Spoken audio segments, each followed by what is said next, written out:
Hola, Bien, bien. ¿Ustedes? ¿Todo tranquilo? otra selección, despertando de la siestita. Ay, cortaron la energía eléctrica. Ahí volvió. Bueno. Despertándote de la siesta, dijiste, o escuché mal. Sí, sí, recién me desperté. Aprovechá porque te queda poco. No lo diga tan brusco, ¿vio? Sí, sí, aprovechá porque te queda poco. Te queda poco, te queda muy poco. Se habiliten las cámaras un rato. Así sé siquiera con quién estoy hablando. Ahí está. ¿Cómo andan, chicos? ¿Todo bien? Bien. Ahí hay otra que se está frotando los ojos también.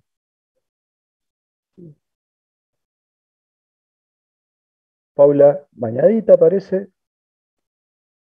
Qué buena vida. A Agustín ya se le acabó la buena vida. Bien, Recién llego. No tuve ni un segundo. bien. Ok. Y el miércoles pasado hablábamos con una persona que estaba trabajando a las 8 de la noche, ¿no? Eh, por eso es linda la vida del estudiante. Vamos a ver en qué estábamos. Creo que veníamos hablando de lo que era la toxicidad, ¿no? Vamos a abrir la carpeta. Ingeniería ambiental. Ahí les comparto la pantalla. Listo.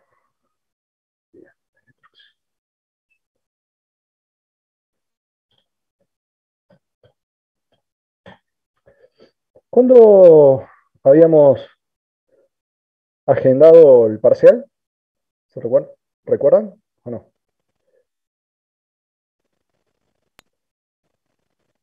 No, están levantando la siesta, mira si se van a preocupar por el parcial. No, a ver, me pasé. Bien, acá creo que habíamos terminado, ¿no? Si no recuerdo mal. Y vamos a ver. ¿Alguien agendó el parcial o no? Nadie. 22 de septiembre, ¿no era? ¿Por ahí? 22, 23 de septiembre. Sí, bueno, 22 de septiembre. Festejan el Día del Estudiante el 21, 22 rendimos. ¿Puede ser? ¿O realmente festejan el Día del Estudiante todavía?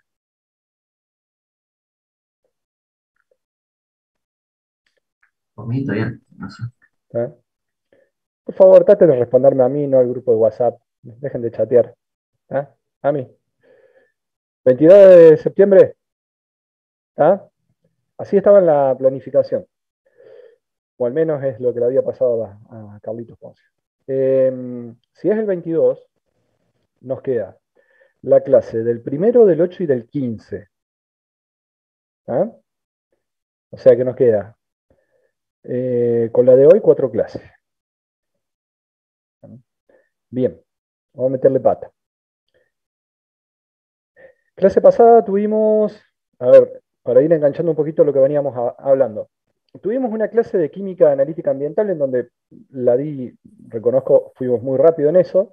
Vimos lo que era una espectroscopía UV visible, vimos lo que era cromatografía gaseosa, vimos ahí también las nociones de cromatografía líquida y vimos lo que era el sistema de ICP, de plasma de acoplamiento inductivo para determinación de metales pesados. Son las técnicas más utilizadas en un laboratorio ambiental. Eh, Encontré la clase grabada que había de una visita que habíamos hecho al laboratorio, así que la estoy editando. Les voy a dejar en la clase, en la UV, pequeños videitos en los cuales en esa visita yo les explicaba cómo funcionan los equipos a los chicos, estando yo en el laboratorio y ellos en sus casas. Después, si nos dejan más adelante hacer un recorrido por el laboratorio, lo vamos a intentar hacer. Eso lo estoy haciendo. Me va a llevar tiempo, porque tengo que editar toda una charla de 2 horas y media. Después de eso terminamos de ver lo que era la operación de residuos peligrosos, que tuvimos la charla la clase pasada del ingeniero Javier Slay, el cual trabaja en Geocycle, que es un operador de residuos peligrosos. Con eso cerramos el tema de residuos peligrosos y habíamos comenzado a hablar de lo que era la toxicidad. Cuando hablamos de toxicidad, habíamos visto, bueno, las distintas barreras protectoras que tiene el cuerpo humano para evitar que los contaminantes ingresen dentro del mismo. También habíamos definido lo que era una vía de exposición y una ruta de exposición. La ruta de exposición, recuerden un poquito, era la forma en que el contaminante ingresa en el cuerpo humano, mientras que la vía de exposición era todo el proceso completo. Era desde comenzaba con la liberación de un contaminante por parte de una fuente, la dispersión, movilización del contaminante en el medio en donde fue liberado. Ese contaminante tenía que llegar a un punto de exposición en el cual se ubicaba un receptor que mediante alguna ruta de exposición el contaminante lograba incorporarse dentro del mismo y podía llegar a generar un efecto adverso para su salud. Siempre que hablamos de una vía de exposición, en realidad lo que estamos considerando es el proceso completo que hemos definido como análisis de riesgo, en el cual el análisis de riesgo justamente es el proceso por el cual se evalúa el riesgo que puede llegar a generar la exposición a un contaminante que está en un determinado punto y que puede que todavía no haya llegado hasta el receptor, como sí puede que haya llegado. Es por eso que habíamos hablado de que hablábamos de rutas de exposición completas o potenciales. ¿tá? Cuando hacemos ese análisis de riesgo, lo que tenemos que tener en claro son justamente los 3 elementos más importantes que se necesitan para que una ruta de exposición esté completa. ¿tá? Habíamos hablado de que necesitamos sí o sí una fuente de contaminantes que liberen los mismos al ambiente, una ruta de exposición que estaba básicamente acoplada entre era el acoplamiento, la resultante del acoplamiento de 2 elementos, que era el medio por el cual se dispersaba el contaminante o se movilizaba el contaminante, y la vía de exposición, que era mediante la cual el contaminante ingresaba al cuerpo, y obviamente necesitamos, un segundito que lo voy a silenciar porque hay mucho ruido de fondo. Participantes, silenciar a todos. Si quieren hablar, por favor activen los micrófonos. El otro concepto que tenemos que tener presente es que en este análisis de riesgo, fíjense que si seguimos el mecanismo hacia la derecha de la pantalla, vemos que tenemos la ruta de exposición como una fase, una etapa previa para que el contaminante liberado por la fuente llegue al receptor. Pero también vemos que si lo analizamos hacia la izquierda, puede que esa ruta de exposición no esté presente y aún así el receptor esté expuesto al contaminante. ¿Qué quiere decir esto? Quiere decir que si un contaminante entra en contacto directo, perdón, un receptor entra en contacto directo con un contaminante, obviamente que la ruta de exposición puede considerarse como completa y existe un riesgo para su salud. Para que tengan una idea, planteemos un escenario hipotético, ¿no? Ustedes entran a trabajar en una empresa, ¿no? Se produce un derrame de un compuesto químico en el suelo. ¿no? Una ruta de exposición que se puede dar en el corto plazo es que ustedes como operarios de la planta vayan y entren en contacto directo con el contaminante. Vayan y toquen el suelo que está contaminado.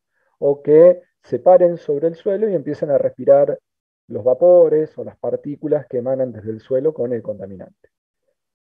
En ese caso estamos hablando de que el receptor está directamente en contacto con la fuente. ¿Ah? Muy diferente es el vecino que está del otro lado del alambrado, en donde para que el contaminante llegue a ese vecino necesita de que exista una propagación del contaminante en el medio, ya sea que el contaminante migre hasta la napa y el agua de la napa pase por abajo del terreno del vecino y el vecino tome el agua subterránea y la utilice para algo, ya sea para bañarse, para ingerir, que es poco probable, pero puede suceder, o para regar una quinta, por ejemplo, y luego ingiera esos alimentos contaminados. O la otra opción es que tal vez el viento levante polvo y ese polvo se movilice hasta la casa del vecino y el vecino lo respire. En ese caso estamos hablando de una fuente que en el corto plazo, en el momento que lo estamos analizando, puede que no se esté dando, pero es un escenario de exposición potencial, o sea, se puede llegar a dar. ¿Ah? En el, hemos hablado mucho, pero no hemos, de todo lo que es el proceso, pero no hemos hablado de la peligrosidad que representa la exposición a un contaminante. ¿Ah? Y obviamente que es imposible que de los miles y cientos de miles de sustancias químicas que ustedes pueden llegar a encontrar en la industria, sepan cuáles son los efectos tóxicos de ellos. Lo que sí ya saben, porque se lo han machacado en toda la carrera, es que siempre tienen que leer las hojas de seguridad de los productos para tomar conocimiento de cómo deben manipular un producto. Y en las hojas de seguridad, por lo general, es obligación hacerlo. Siempre se acuerdan del diamante de fuego que estaban en esos 4 rombos. Había uno que estaba apuntado a la toxicidad de la sustancia y por lo tanto debe informar la hoja de seguridad que puede generar el uso indebido o la manipulación indebida de esa sustancia al receptor, a la persona que la esté manipulando.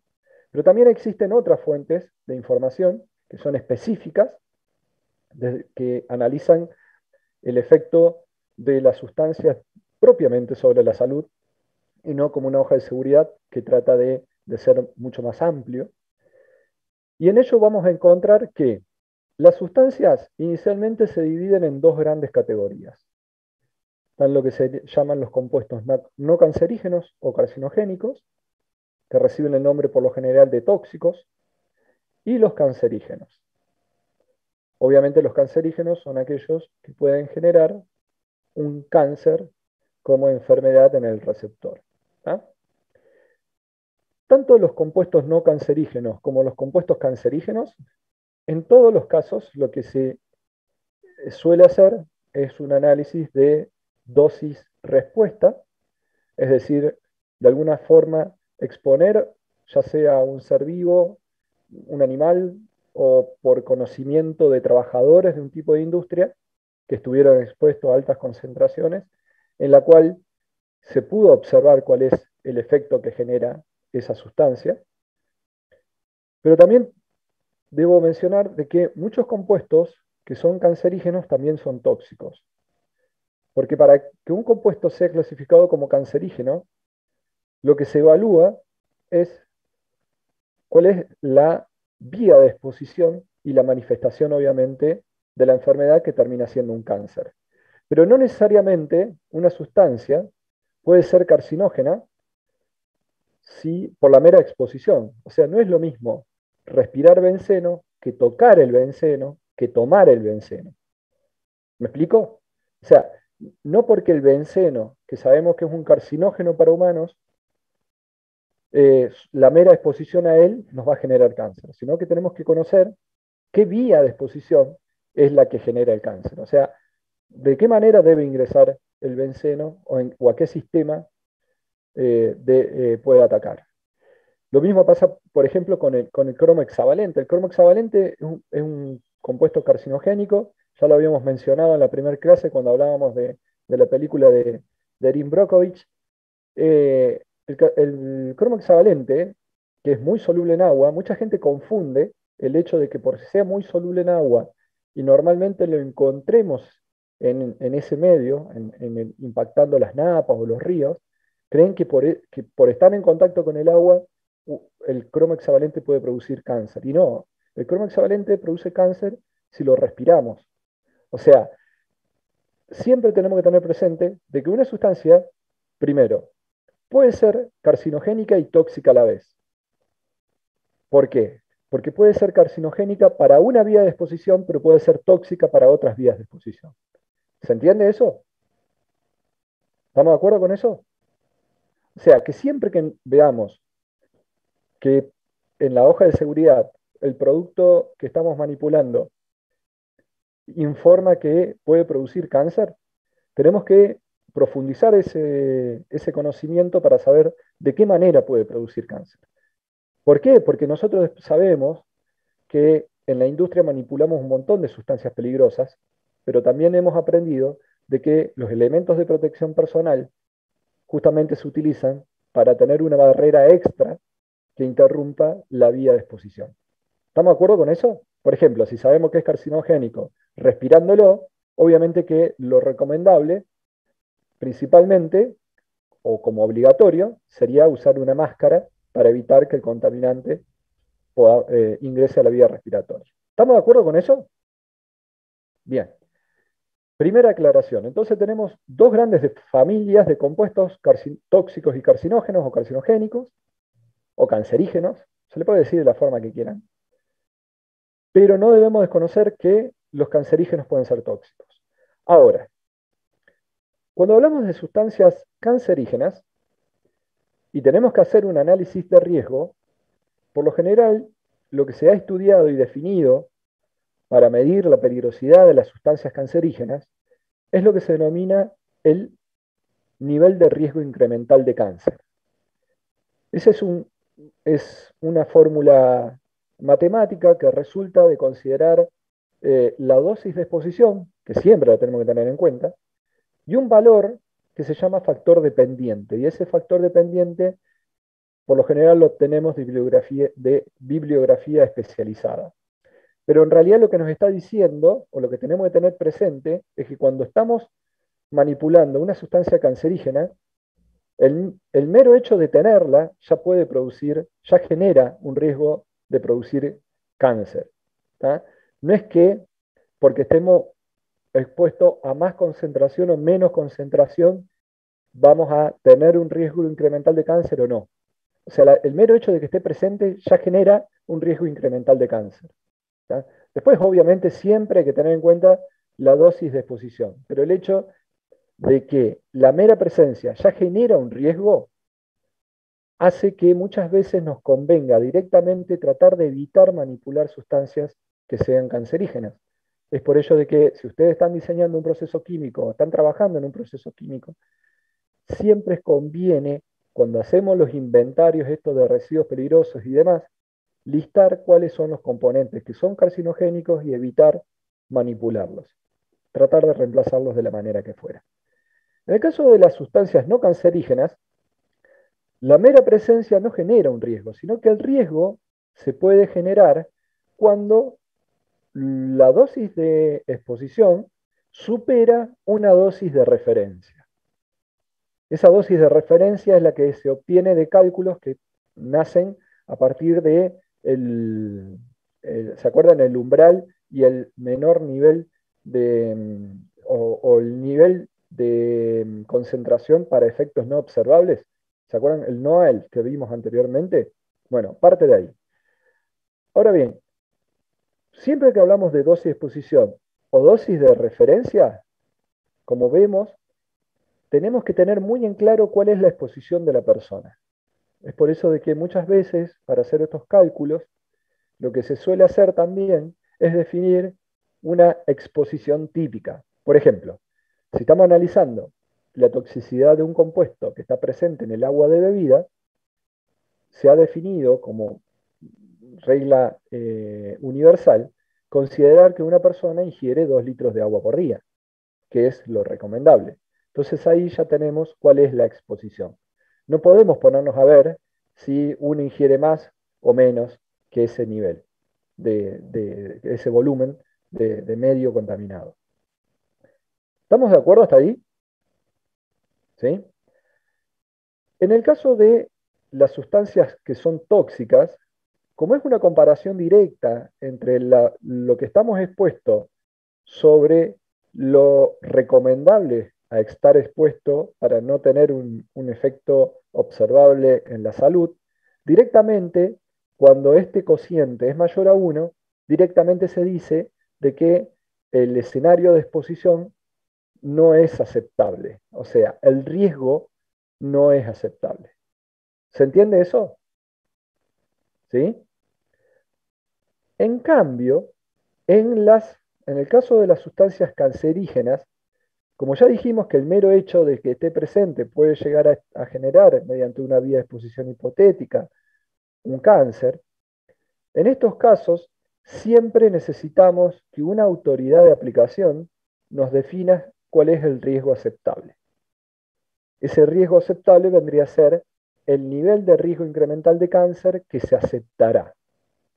Por ejemplo, a nivel internacional es muy común utilizar un nivel un nivel de riesgo incremental de cáncer aceptable de 1 por 10 a la menos 6. ¿Y qué implica esto?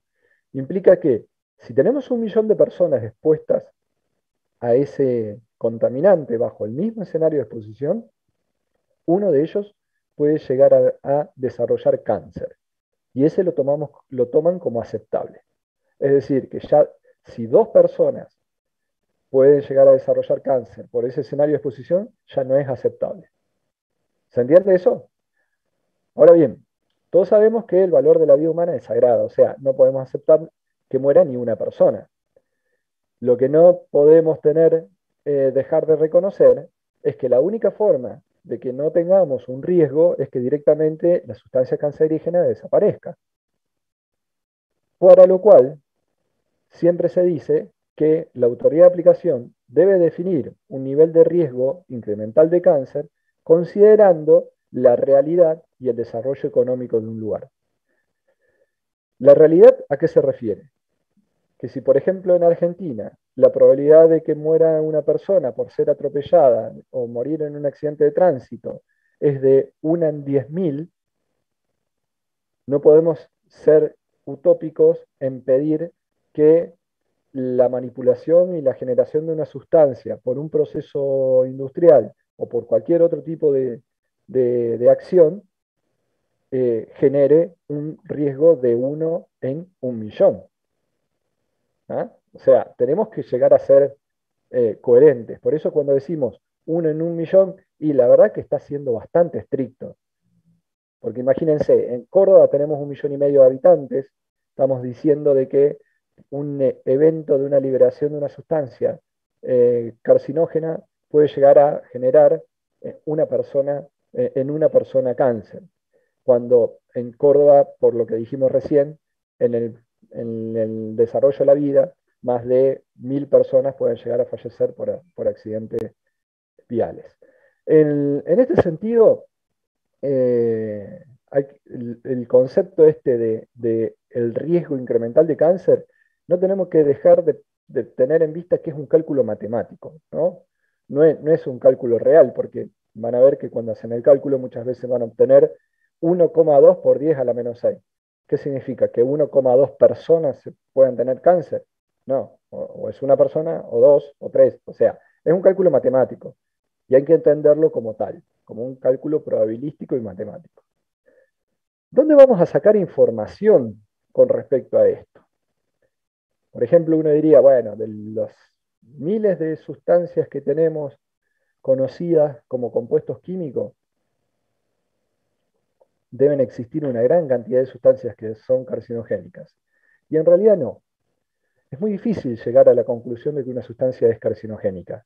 Es por eso de que, fíjense que la Agencia de Protección Ambiental de Estados Unidos tiene muy pocas sustancias clasificadas como carcinogénicas. ¿Ah? Eh, Les repito, ahí tenemos, por ejemplo, el asbesto, el benceno. A ver, creo que acá hay un listadito. Ah, no, ya lo saqué. Es decir, muy pocas sustancias son carcinogénicas. La gran mayoría son sustancias que de alguna manera se estiman que pueden llegar a ser carcinogénicas para humanos, pero que todavía no se tiene evidencias claras epidemiológicas que concluyan que son carcinogénicas para humanos. Entonces, esto empieza a ser bastante engorroso, ¿no? En donde decimos, bueno, ¿pero es carcinogénica o no? Bueno, en realidad las sustancias no podemos plantearlas así en blanco y negro, es decir, carcinogénica o no carcinogénica.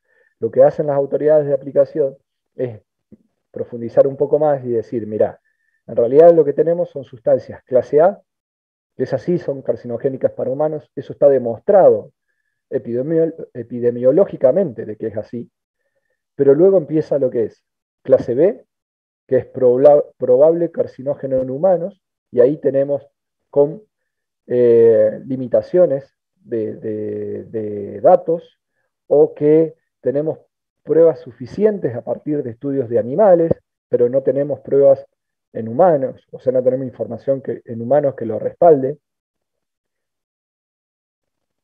Y también tenemos lo que es probable carcinógeno para humanos, en donde también tenemos pruebas limitadas tanto en animales como insuficiente información epidemiológica para las personas, o directamente que no es clasificable como carcinógeno para humanos. Cuando vemos estas clasificaciones, lo que tenemos también que saber es que esto es cambiante, ¿no? ¿Por qué?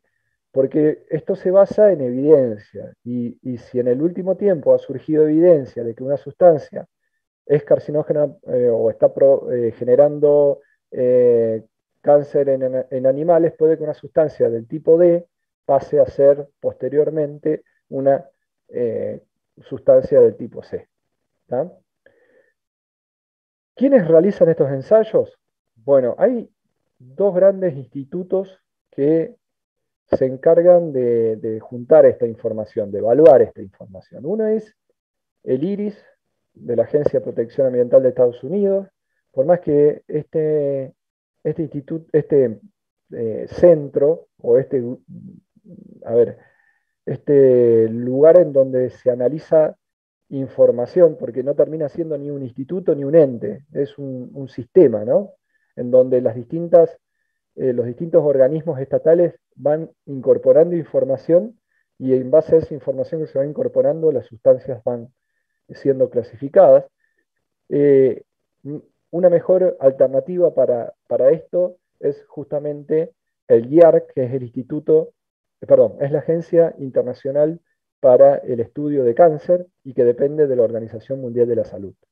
Este vendría a ser hoy en día el mejor organismo, a ver cómo decirlo, el organismo mejor organizado, podríamos decirlo, para la evaluación de información de carcinogeneidad para sustancias.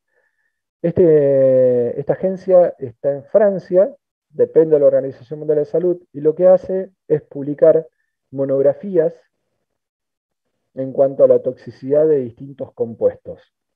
A nivel internacional y especialmente europeo, existe un acuerdo entre todos los países mediante el cual se lleva adelante un programa que se llama REACH. Ese programa justamente lo que busca es obligar a que todos los países deban informar sobre la creación y el uso de una nueva sustancia química. ¿Qué quiere decir esto? Que si, por ejemplo, la Bayer de Alemania desarrolló un nuevo compuesto químico, debe informar a la Agencia Europea de Sustancias Químicas de, de los peligros o de la toxicidad que se ha observado con respecto a esa nueva sustancia.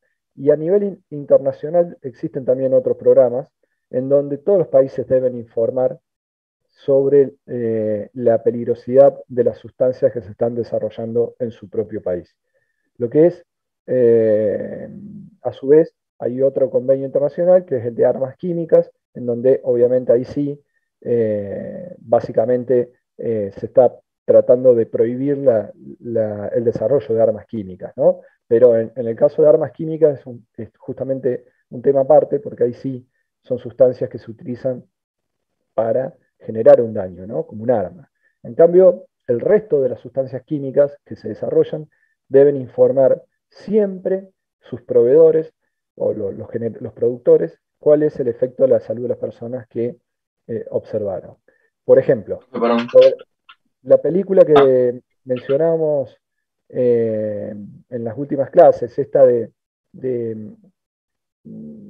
agua contaminada con sustancias que se usaban para hacer el teflonado de las ollas y demás.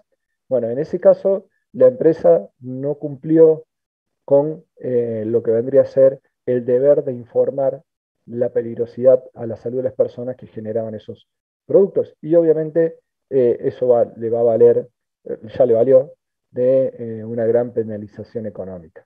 Incluso, si no recuerdo mal, eh, porque estamos hablando de DuPont. DuPont y Dow se habían fusionado y habían creado la empresa química más grande del mundo. Y justamente esa fusión se rompió. O sea, se volvieron a separar y es muy probable que Dow haya disuelto esa sociedad justamente por esto que estamos mencionando. Bien, ¿alguna pregunta hasta acá?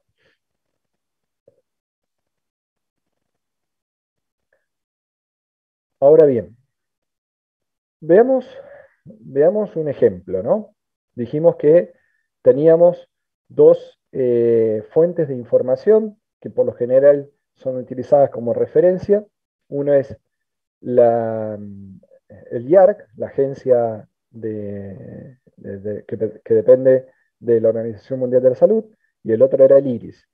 Fíjense qué sucede con un compuesto químico que, como ustedes deben saber, es muy controversial, como es el glifosato. Ustedes están viendo el PowerPoint solamente, ¿no? Sí.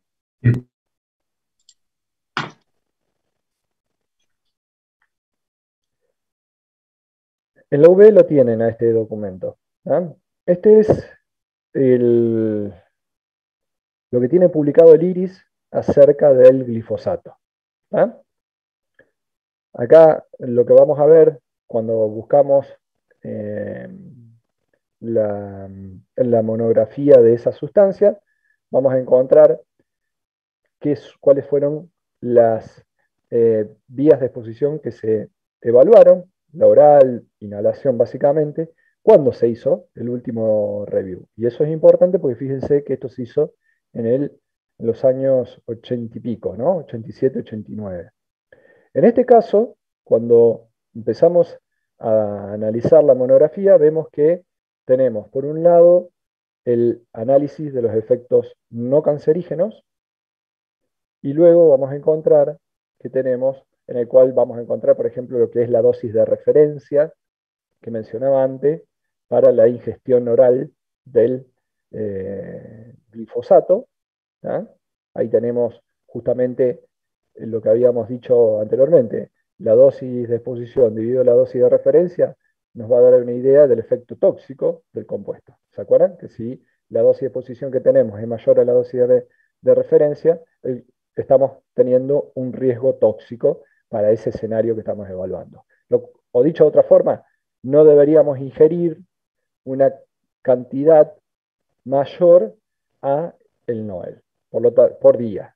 Si yo peso 70 kilos, tendría que multiplicar estos 10 miligramos por los 70, y esto me estaría diciendo que si yo ingiero 700 miligramos de glifosato por día, no estaría teniendo un efecto tóxico, lo cual obviamente ni loco ingiero 700 miligramos por día, ¿no? de glifosato.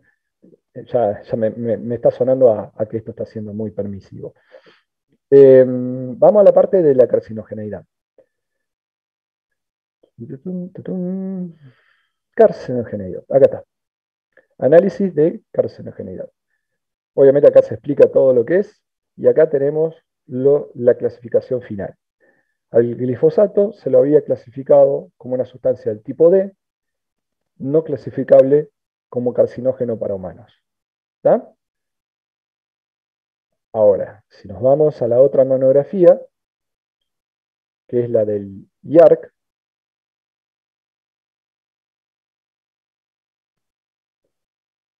pasamos de las 9 páginas a 92 páginas, ya ahí nos da una idea del nivel de detalle.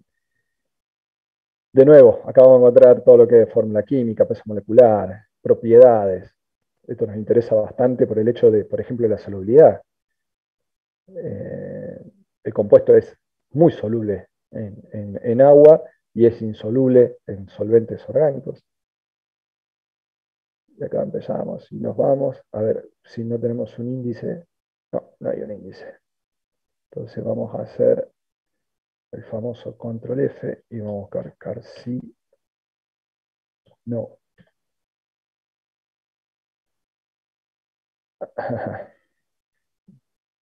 O si no, como todo, creo que al final hay una conclusión, ¿no? O un resumen.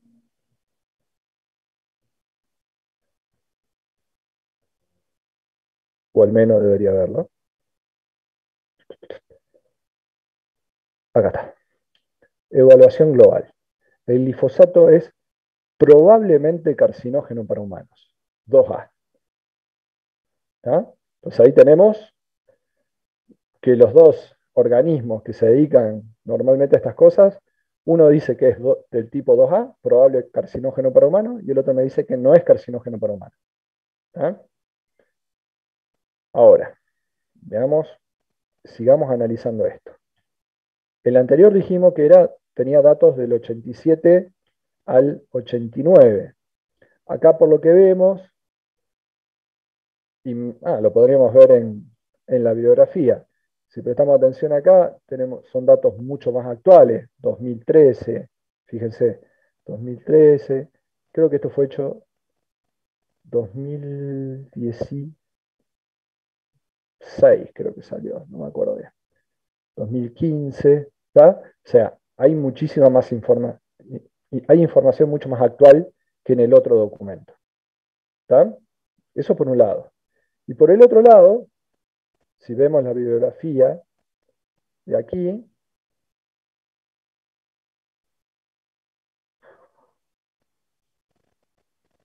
¿quién hizo los análisis de carcinogeneidad? Monsanto. O sea, la misma empresa que produjo el compuesto químico fue la que brindó la información de toxicidad. Por lo tanto, si se fijan, la fuente de información es la misma empresa que eh, creó el producto. Mientras que en el otro caso son investigadores de distintas partes del mundo. ¿Tá? Con lo cual eso también lo hace más imparcial. ¿Tá? Entonces, por eso yo siempre les recomiendo de que vayan al IARC. ¿Tá?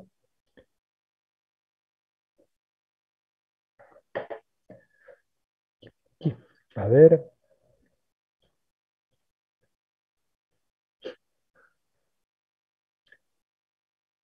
¿Quién tiene un proceso en el cual, en su tesis, en el cual el producto final sea un compuesto químico, no un alimento o algo así? Nosotros tenemos epicloridrina y es cancerígeno en teoría. Epicloridina. No sé ni cómo se escribe en inglés eso. Epicloridrina. Ahí vamos. Corregime, por favor. Por lo general, siempre la primera I suele ser Y, clori Sí. suele ser así, cloridine, Drine, con drine. R. Sí, Tuve. ¿Así? Tuve sí, bastante creo que sí. cerca. No es que no te crea, ¿no? Pero vamos a preguntarle por las dudas a Google. Que sabe un No, poco más. Hay siempre, epicloridrina. siempre sabe más.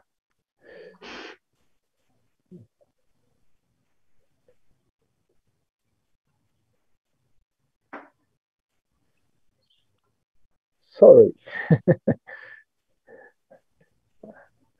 A ver.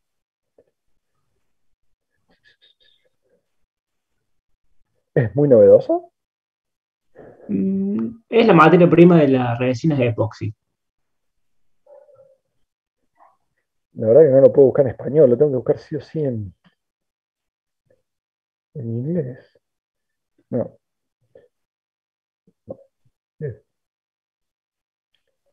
Ahí vamos.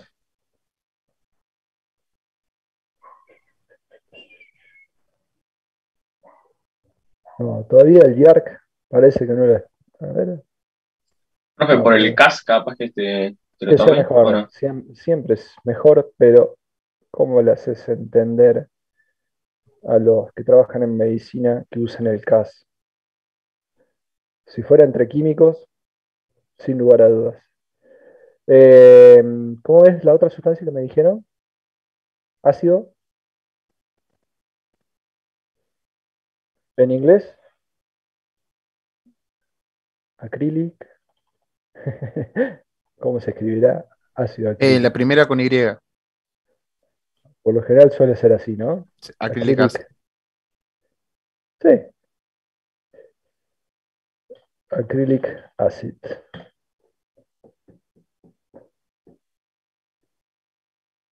No lo han estudiado todavía. También ustedes hacen cosas más raras.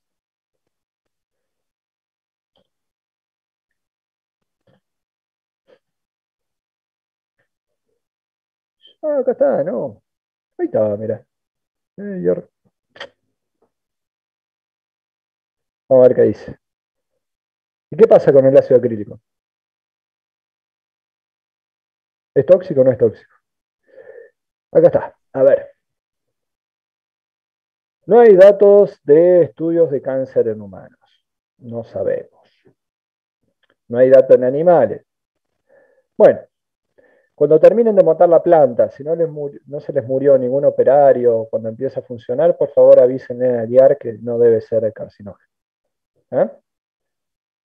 Lo vamos a tener en cuenta. Gracias, gracias. No hay info todavía. No, pero si no hay info, por lo general, acá está. Y no carcinógeno, es un grupo 3. Directamente no es clasificable como carcinógeno para humanos.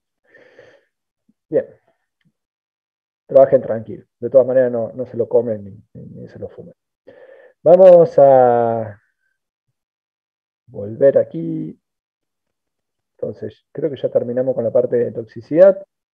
A ver, veo ahí que están tomando mate. ¿Le han puesto chúquer al mate, edulcorante? ¿Qué pasa con los ciclamatos? Ciclamatos. Ciclamatos son los que se usan para edulcorante, ¿no?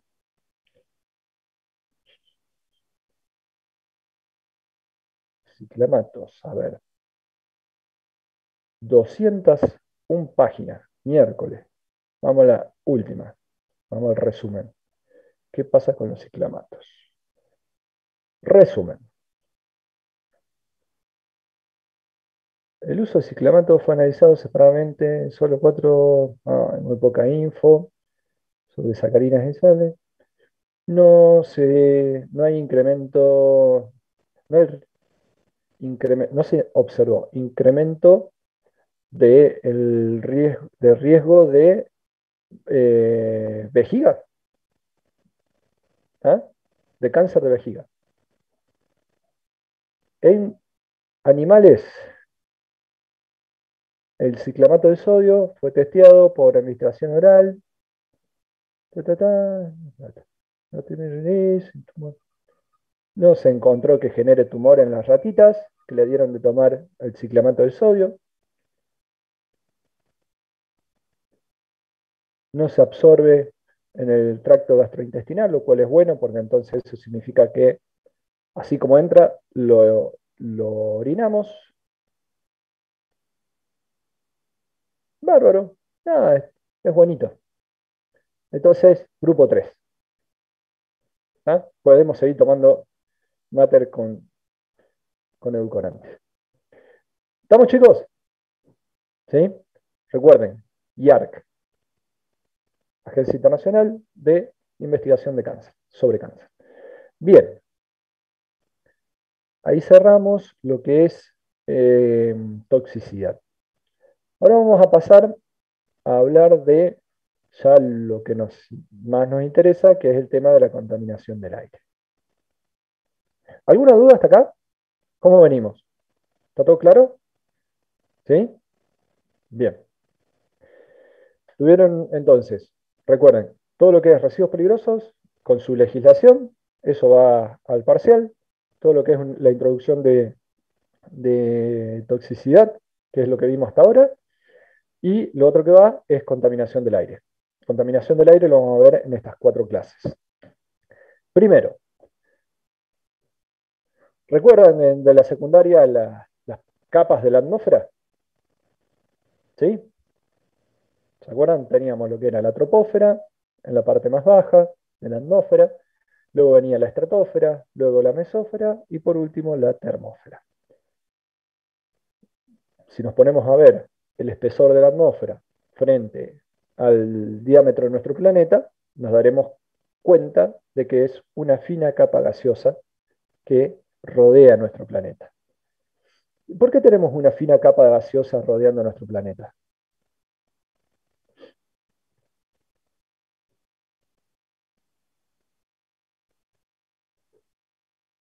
¿Alguna idea?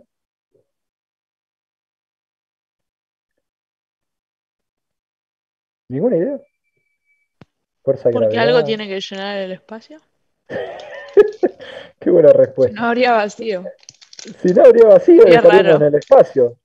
En el espacio hay vacío, ¿no es cierto? ¿Sí?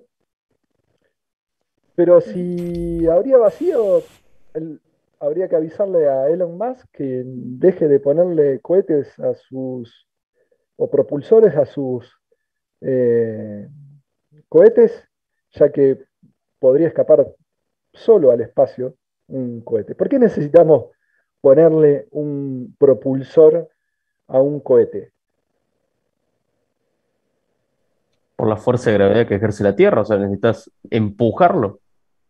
Bueno, ¿por qué necesitas Y empujar hacia porque, arriba? y Porque porque debe tiene que moverse a existir. través de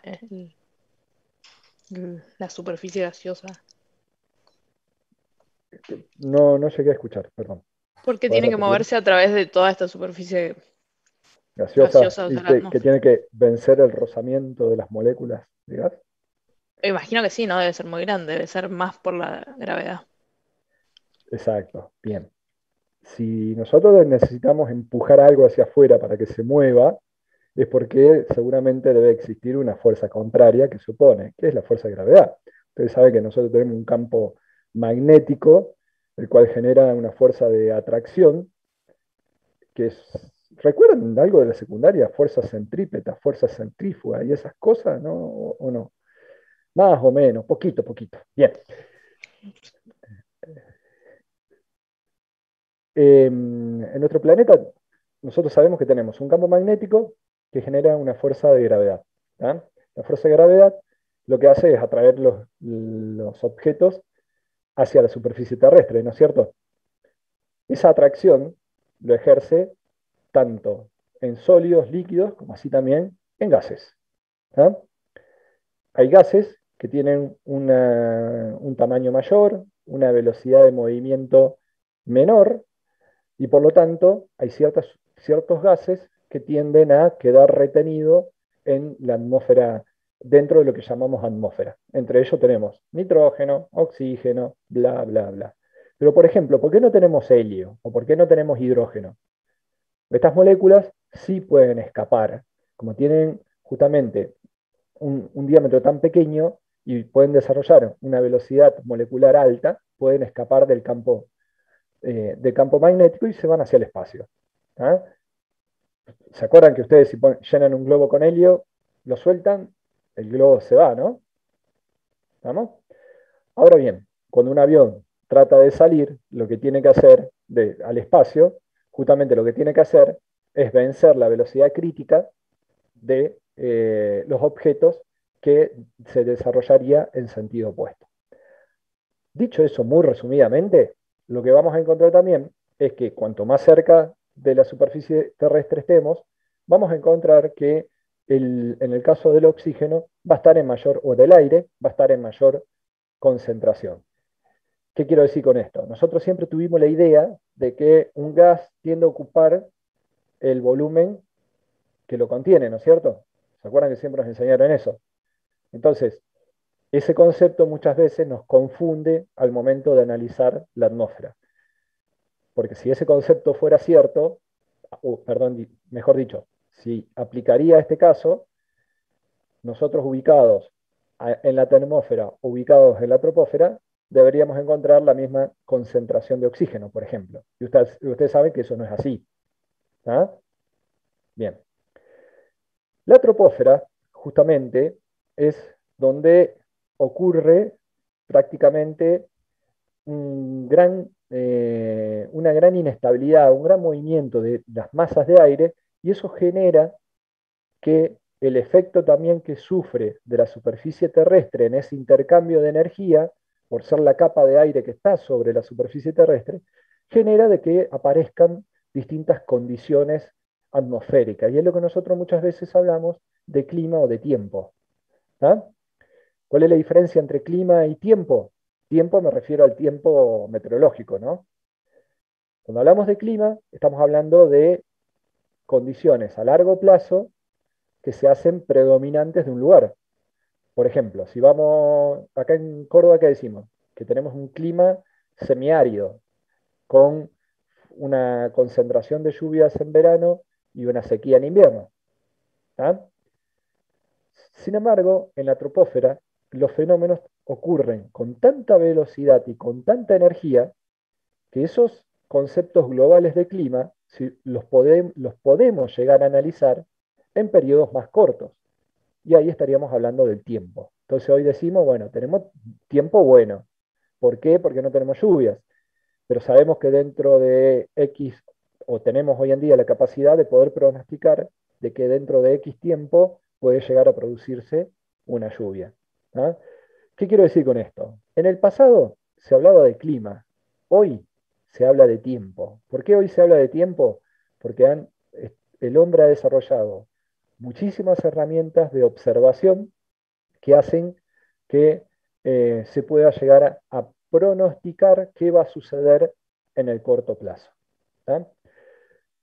Así como dijimos entonces que en la troposfera es donde ocurre la mayor parte de nuestro clima, también tenemos que entender de que es una capa de la atmósfera que, si bien por lo general uno dice, bueno, suele tener un espesor entre 10 y 12 kilómetros, o sea, 10 a 12 kilómetros de altura como su espesor, tenemos que tener en cuenta de que hacia los polos ese espesor disminuye y hacia el ecuador ese espesor aumenta.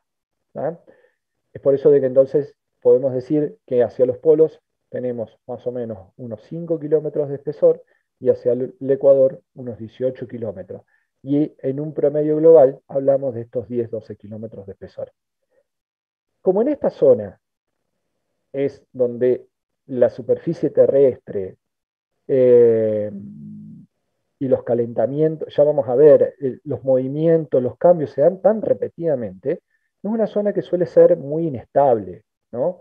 Es por eso que, por ejemplo, no sé si habrán visto de que cuando viajan en un avión, solamente cuando logran una cierta altura, les empiezan a servir el café. Habrán notado eso, ¿sí? Y justamente esa altura suele ser una distancia de la superficie terrestre en donde esa turbulencia que tenemos, que hablábamos recién de la troposfera, comienza a calmarse. ¿Y qué nos quiere decir esto? Que a medida que nos vayamos hacia arriba, la calma comienza a ser mayor. E incluso cuando llegamos a la interfaz o directamente la capa superior a la troposfera, que es la estratosfera, que como su nombre lo dice, ahí tenemos las masas de aire se comportan como si fueran estratos, ¿tá? Como si fueran películas.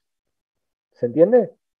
¿Qué quiere decir esto? Que ahora ya esa turbulencia, esa inestabilidad o ese caos que teníamos dentro de la troposfera ya desaparece.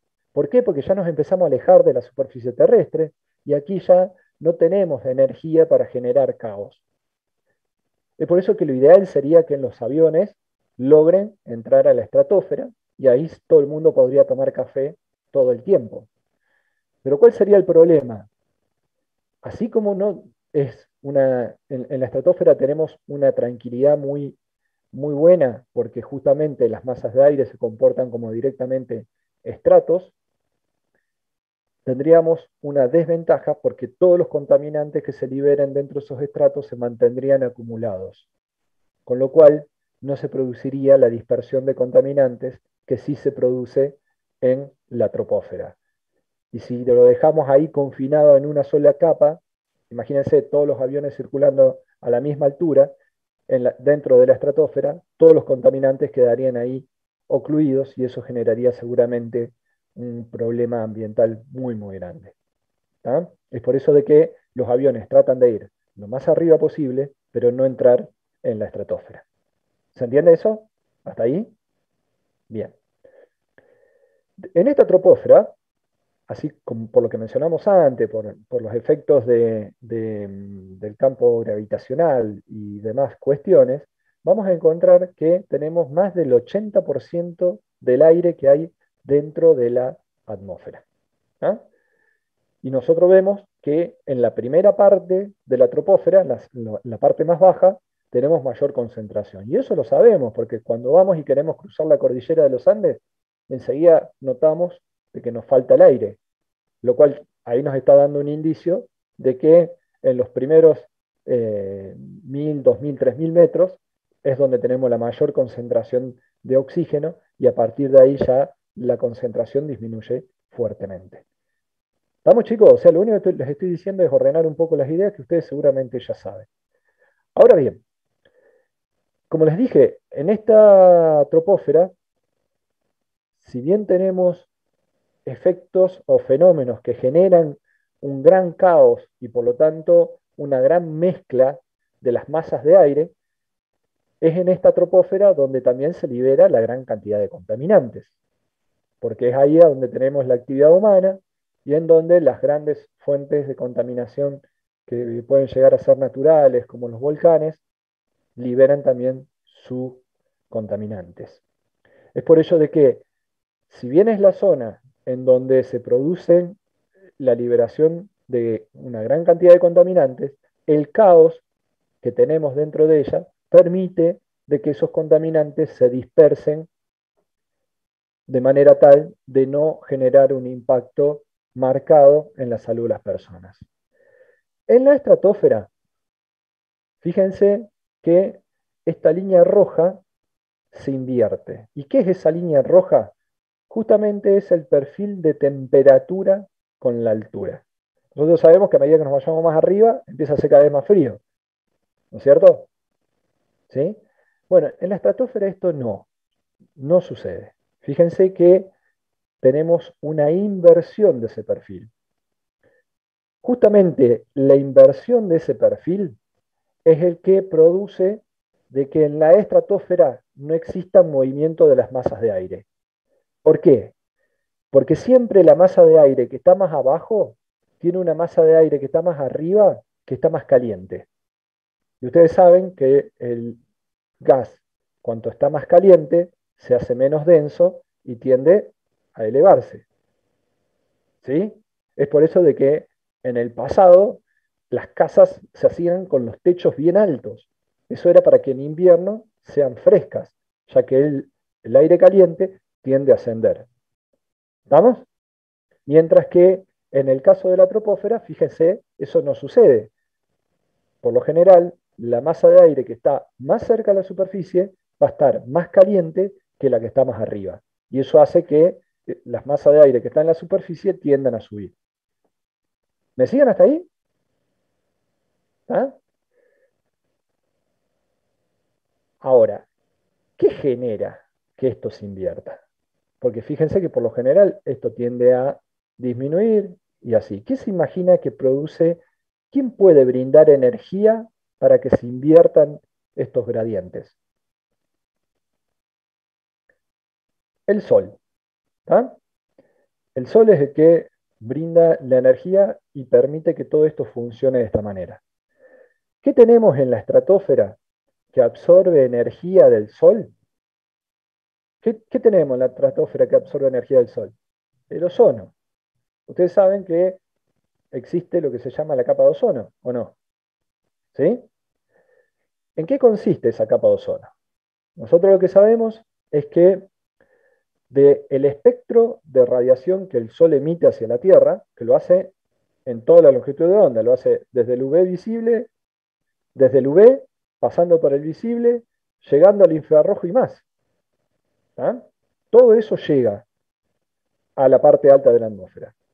Sin embargo, las pocas moléculas de nitrógeno y oxígeno que tenemos en la parte alta de la atmósfera, mesósfera y termósfera, que fíjense que yo acá les puse que puede llegar al 0,1% del total. O sea, tenemos muy poco oxígeno y nitrógeno en la parte alta más allá de la estratosfera. Sin embargo, esas pocas moléculas de nitrógeno y oxígeno que tenemos ahí son suficientes como para absorber la longitud de onda más peligrosa que el Sol emite hacia la Tierra, que es la longitud de onda en el rango del UV.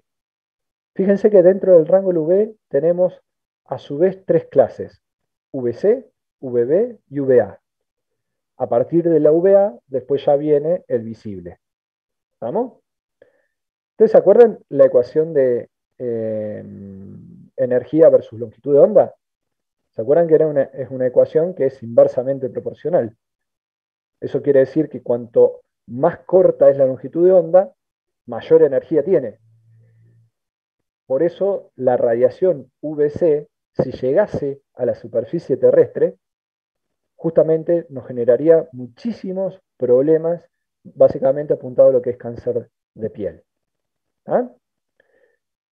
Entonces, del espectro completo ya tenemos pocas moléculas de nitrógeno y oxígeno en la parte alta de la atmósfera que van a absorber desde los pocos nanómetros hasta los 250. Eso se hace en la parte alta. ¿Tá? Principalmente lo vemos aquí, en la termósfera. ¿Tá? A partir de ahí, todavía hay una longitud de onda dentro del UV, que es la UVB, ¿tá? Que puede llegar a ser dañina para la salud de las personas. Y es justamente ese rango de longitud de onda el que absorbe, fíjense, el ozono. El ozono absorbe desde los 200 y chirola al 300. ¿Qué quiere decir con esto? Esto va acoplado por debajo de lo que sucedía en la termósfera. En la parte alta absorbemos hasta los 250 nanómetros. ¿Quién lo hace? El oxígeno y el nitrógeno que tenemos en la parte alta.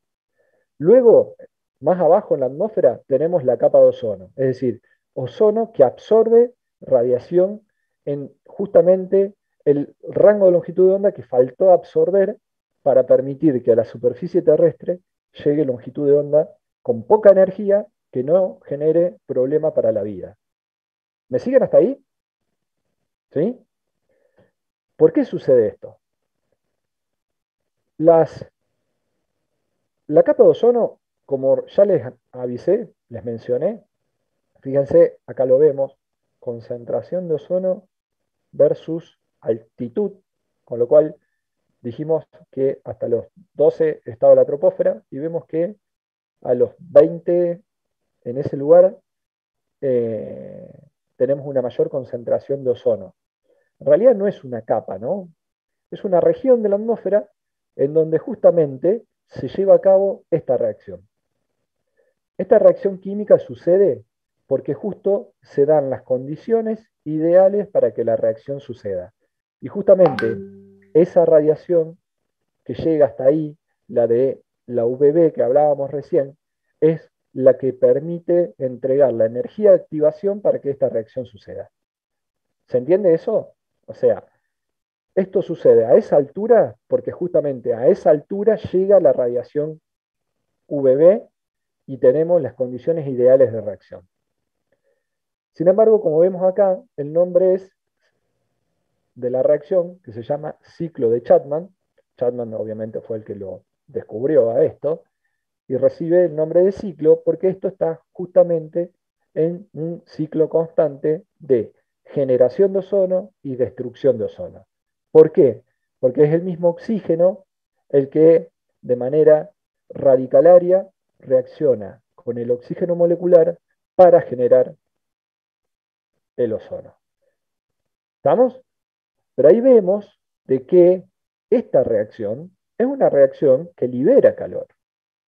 Como es una reacción que libera calor, y además estamos teniendo que en esa región una absorción de radiación, una absorción de energía, es por eso de que el perfil de temperatura con la altura se invierte. ¿Me siguen hasta ahí? ¿Sí? Bien. Cuando el doctor Farman, estamos hablando de... Dame un segundo porque tengo el WhatsApp web y me están mandando mensajes y me está volviendo loco porque me están llegando las notificaciones. Dame un segundo que lo voy a cerrar. Ahí está. Volvamos a la clase. Cuando el doctor Farman, que era un investigador que estaba en la Antártida y analizaba justamente la concentración de ozono durante todo el año, y él se percató de que cuando finalizaba el invierno y comenzaba la primavera, la concentración de ozono en esa región de la atmósfera disminuía. ¿Ah? Y justamente fue el que primero alertó sobre la disminución de la concentración de ozono que posteriormente se denominó agujero de la capa de ozono. A ver si está la definición de agujero de la capa de ozono. No, creo que por ahí la tenía. Bueno, por ahí está. Cuando la concentración justamente de ozono cae por debajo de las 100 y pico unidades de Dobson, se dice que se generó el agujero de la capa de ozono. Sin embargo, les repito, no es que tengamos un agujero, sino que la concentración de ozono en esa región, que es la Antártida, disminuye.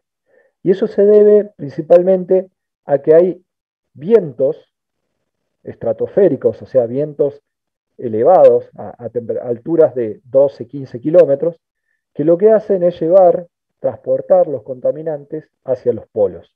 Y ya vamos a ver, ya les voy a mencionar cómo funciona esto. Esos contaminantes que se transportan hacia los polos quedan retenidos dentro de lo que es el vórtex que se forma en invierno. En invierno, si ustedes miran con satélite, la foto satelital de la Antártida, van a ver que los vientos comienzan a remolinear. A ver, vamos a verlo.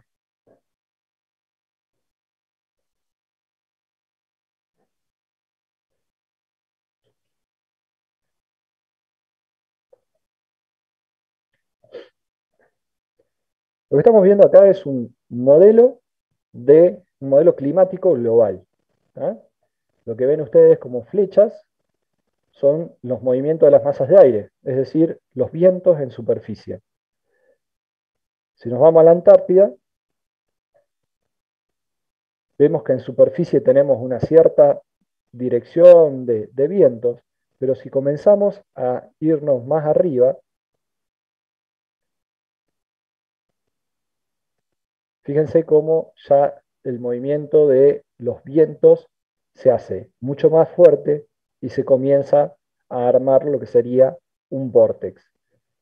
Si nos vamos bien arriba, veríamos justamente el vórtex. ¿Ah? Entonces, todo lo que traen los vientos estratosféricos a esta zona quedan ocluidos dentro de esa zona. ¿Ah? Como ya estamos terminando el invierno, estamos justo en el momento en donde el vórtex se está abriendo. Si esto lo hubiéramos visto un mes atrás, esto estaría mucho más cerrado y más acelerado. ¿Por qué? Porque el viento, cuando está frío, se hace menos denso y obviamente se acelera. ¿Ah?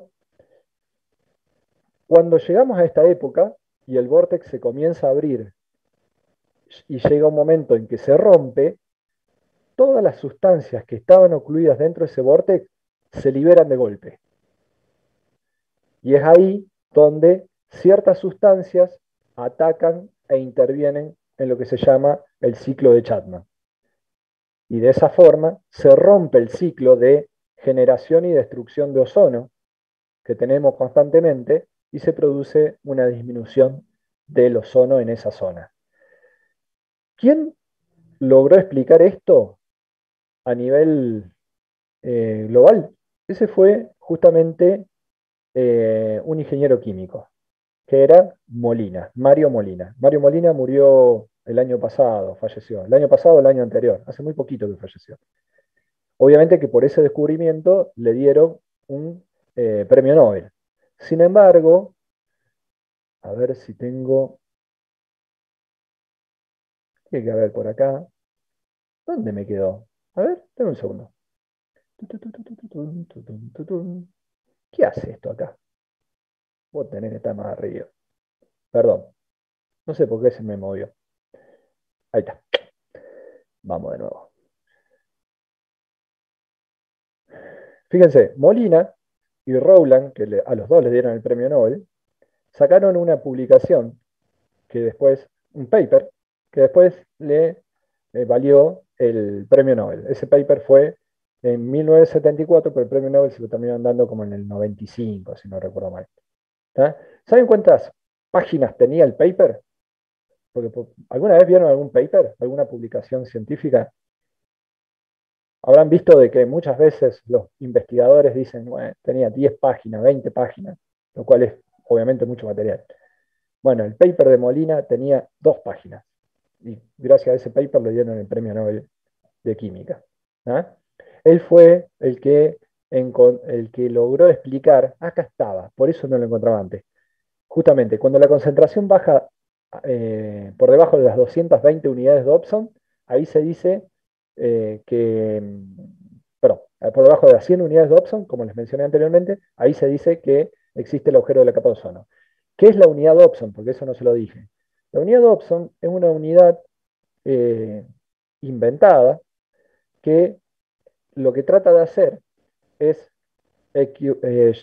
llevar a una equivalencia cierta concentración de moléculas de ozono con respecto a un espesor. ¿Y por qué se usa? Porque justamente como se dice capa de ozono, uno trata de decir, bueno, ¿de qué espesor será?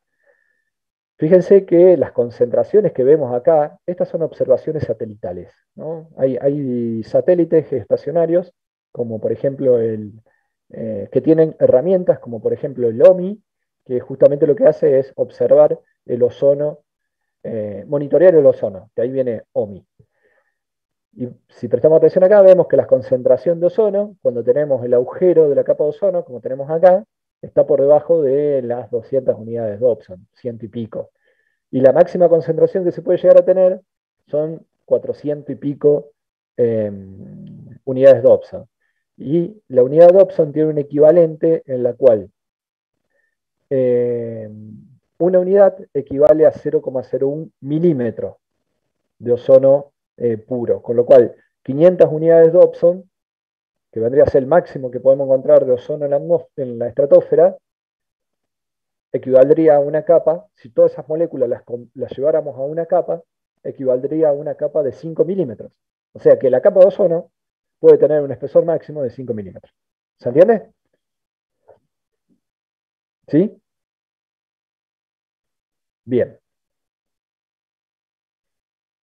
Obviamente que la gran pregunta siempre fue qué lo causaba. Y justamente Molina en su publicación hacía mención de que las sustancias que se estaban liberando en grandes cantidades, que tenían la capacidad de ser muy estables, como para alcanzar llegar hasta la troposfera alta, e incluso lograr penetrar en la estratosfera, eran los freones.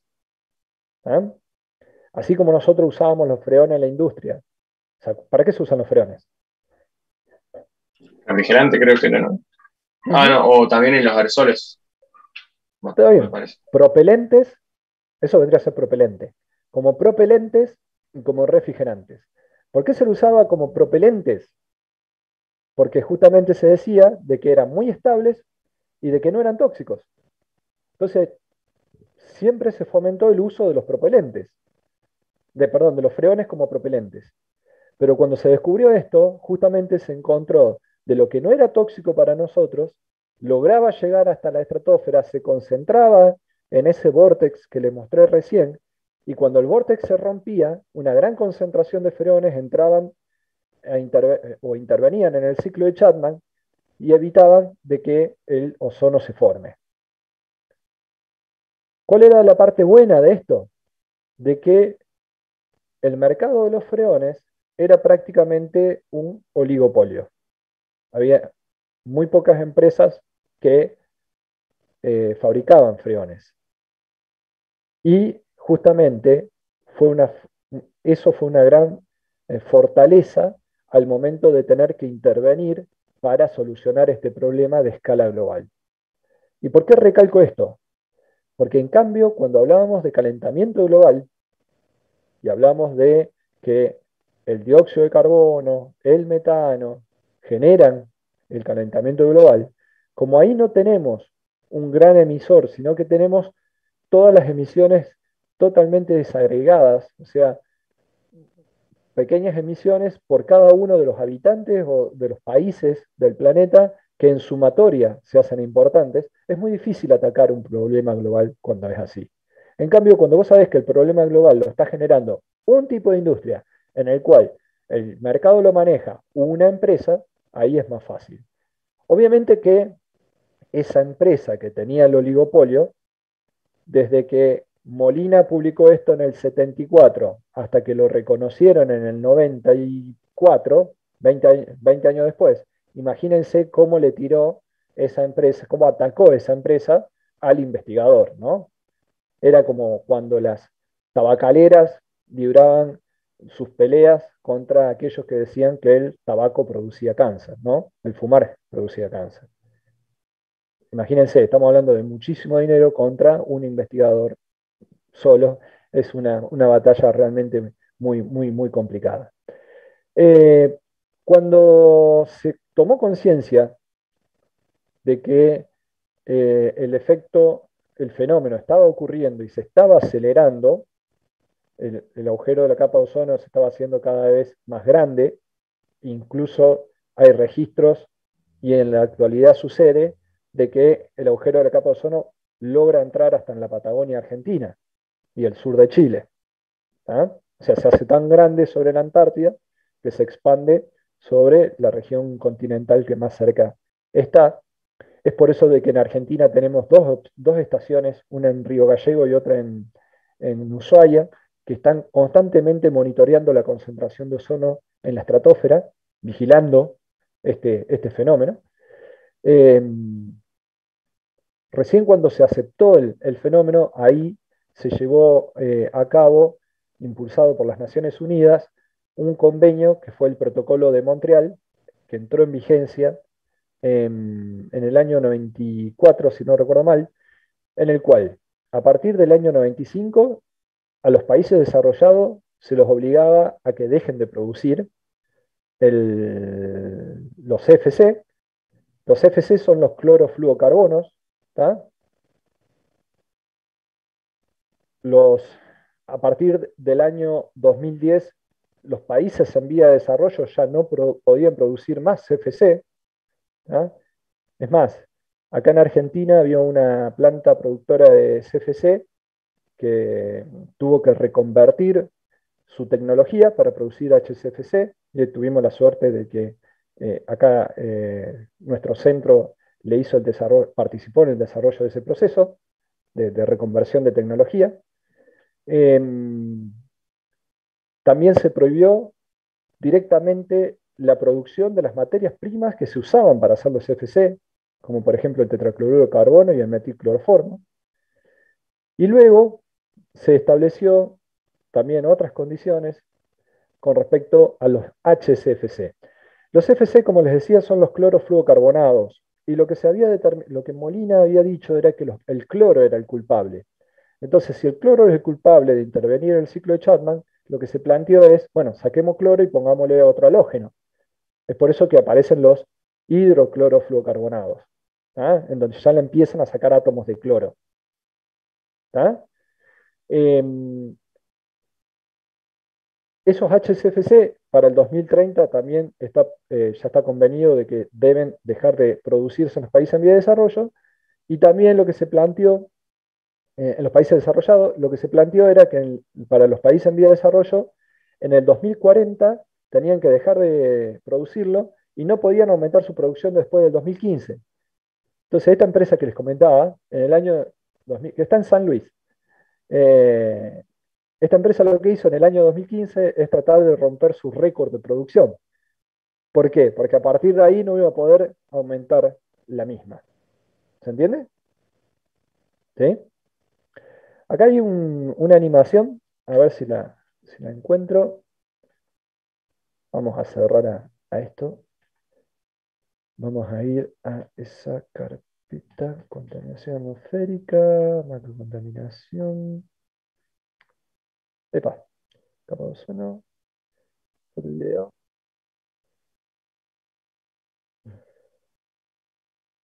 ¿Cuál será el video? Este. ¿Ven el video? Ahí va a arrancar. Paciencia. Ahí está. Sí, lo ¿Vamos? veo. Bien. Lo que van a ver acá es una animación en base a las observaciones que se tenían hechas hasta la actualidad y una estimación de qué hubiera pasado si no hubiera entrado en vigencia el protocolo de Montreal. O sea, esto es una simulación. ¿Estamos? Pero a la izquierda tienen con el protocolo de Montreal, sin el protocolo de Montreal. Recuerden, el protocolo de Montreal entró en vigencia en el 95. Scientists made predictions of very large losses. Policymakers acted on those predictions. We can go back and rewind and ask ourselves now, well, did scientists actually make good predictions back in the 1970s? And we can use that to compare now where we would have been if we'd done nothing. If you let chlorofluorocarbons increase by 3% each year, starting in 1974, by the year 2065, virtually 2/3 of the ozone layer has been destroyed. If we'd never regulated CFCs, you wouldn't have been able to go outside for much time at all. We know that more UV means more skin cancer, means more cataracts, eye problems. It means the suppression of immune systems. It has impacts on crops. We're talking about UV changes of 300% or more, depending on what particular wavelengths you're looking at. So it's hard for us to say exactly what it means for life at the surface. We're pretty sure it's a very severe impact. Bien, como habrán visto, a la derecha se tornó azul y justamente el azul es la disminución de las unidades Dobson. ¿Ah? Después, de este lado, habrán notado de que por año, fíjense, por cada año aparece un naranja acá abajo y luego un naranja arriba. Year ¿Ven que aparece 2065, arriba, luego abajo, arriba virtually y abajo? 2/3 of the ozone layer ¿Sí? has been destroyed. ¿Por qué If será we'd eso? never regulated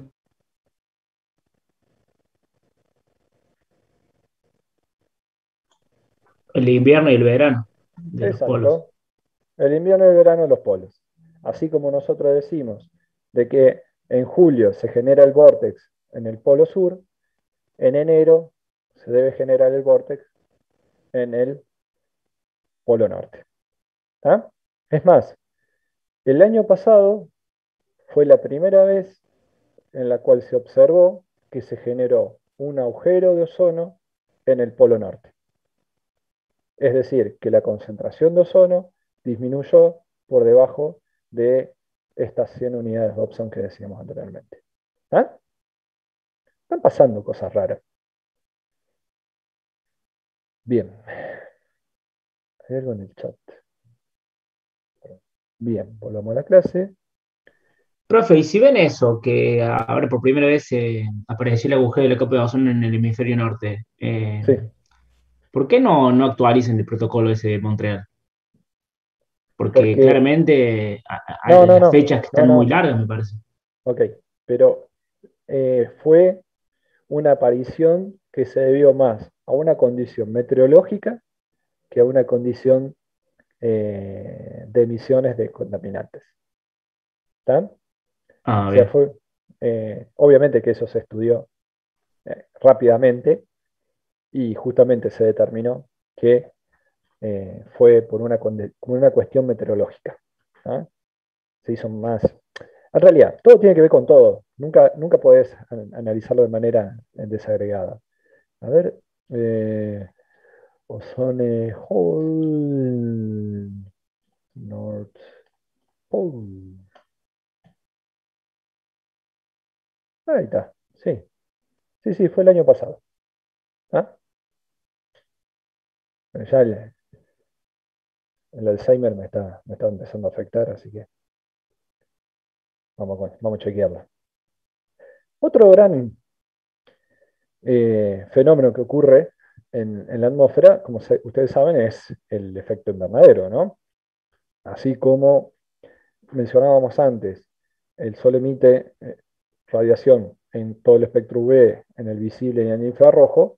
Sabemos que toda esa radiación, una parte es absorbida en la atmósfera, otra parte es enviada al espacio, pero la radiación visible e infrarroja logra llegar hasta la superficie. Esa radiación visible y principalmente infrarroja, durante el día es reflejada hacia el espacio, pero la Tierra tiene la capacidad de continuar emitiendo radiación infrarroja durante la noche. Esa radiación infrarroja que libera durante la noche hace justamente que exista esto de día cálido, noche fría.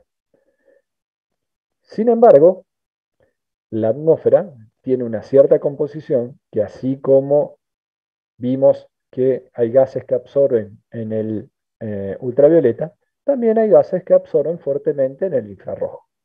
¿Cuáles son esos gases? El vapor de agua, el dióxido de carbono. Son dos gases que absorben fuertemente el infrarrojo. Y justamente el vapor de agua que tenemos en nuestra atmósfera y el dióxido de carbono que tenemos en nuestra atmósfera generaban lo que se llamó el efecto invernadero. ¿Y el efecto invernadero en qué consiste? Bueno, justamente se llama así porque es un efecto semejante al que sucede en un invernadero de plantas, en donde la radiación que llegó a la superficie terrestre, cuando vuelve a ser retransmitida, no es retransmitida en la misma cantidad, sino que hay una porción de esa radiación que no se deja llegar al espacio, no se deja que se pierda. Y justamente es el dióxido de carbono, principalmente junto con el vapor de agua, el que genera esa absorción. De esa manera, si bien la noche debería ser fría, no es tan fría como podría llegar a ser si no existiera este fenómeno. ¿Está? ¿Estamos de acuerdo con eso? A su vez, eso permite de que de la radiación que llega al planeta, una parte quede en el planeta, ya que si la radiación que llegase volviese a ser retransmitida, la temperatura en nuestro planeta sería realmente muy baja. Y obviamente la vida sería muy difícil de que se desarrolle. Fíjense qué pasa con el porcentaje de dióxido de carbono en la atmósfera de otros planetas. Venus, ¿tá? Fíjense, tenemos un porcentaje de dióxido de carbono del 97%. Estamos hablando de esto, ¿no? Y Marte tiene una atmósfera, o mejor dicho, prácticamente no tiene atmósfera, por lo tanto, no tiene manera de mantener gases que absorban la radiación que recibe del Sol. Si lo tomamos en comparación con el gas que absorbe infrarrojo en la atmósfera, que es el dióxido de carbono, fíjense cómo Venus, que tiene un 97% de dióxido de carbono en su atmósfera, tiene una temperatura media, un efecto invernadero en el planeta de 468 grados centígrados. O sea, obviamente ahí no sería factible ni llevar a cabo la vida humana. Mientras que en Marte tenemos un efecto invernadero que hace que la temperatura sea de 3 grados centígrados promedio. Obviamente que si tenemos que salir al espacio para colonizar otro planeta, no iríamos a Venus. Por eso estamos yendo a Marte. ¿Se entiende? ¿Sí? O sea, 3 grados lo bancamos, 470 no hay manera. ¿Ah? En nuestro planeta, lo que se ha observado es que la concentración de dióxido de carbono en la atmósfera se ha disparado exponencialmente a partir del año 50-60.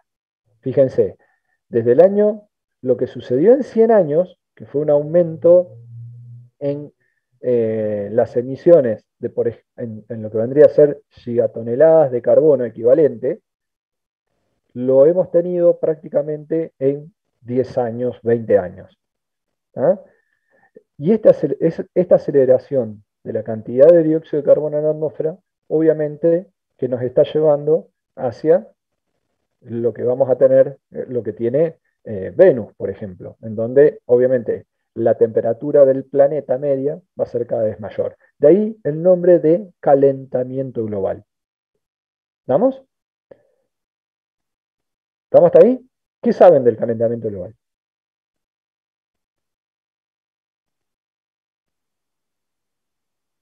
Muy poco. Que todos los años es mayor. Aumenta la temperatura todos los años aumenta la temperatura del planeta. Bien, o sea, en realidad lo que pasa es que todos los años sigue aumentando la concentración de dióxido de carbono. ¿Ah?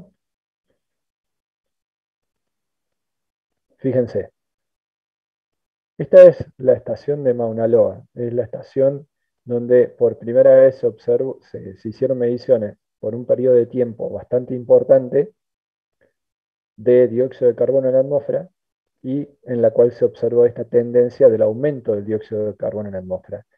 Y acá lo tenemos en concentraciones. Normalmente teníamos 315 ppm de dióxido de carbono en aire y actualmente ya tenemos que estar arriba de las 350.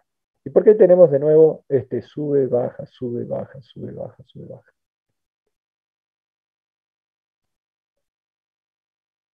¿Alguna idea? Recién dijeron invierno-verano. ¿Y acá por qué será?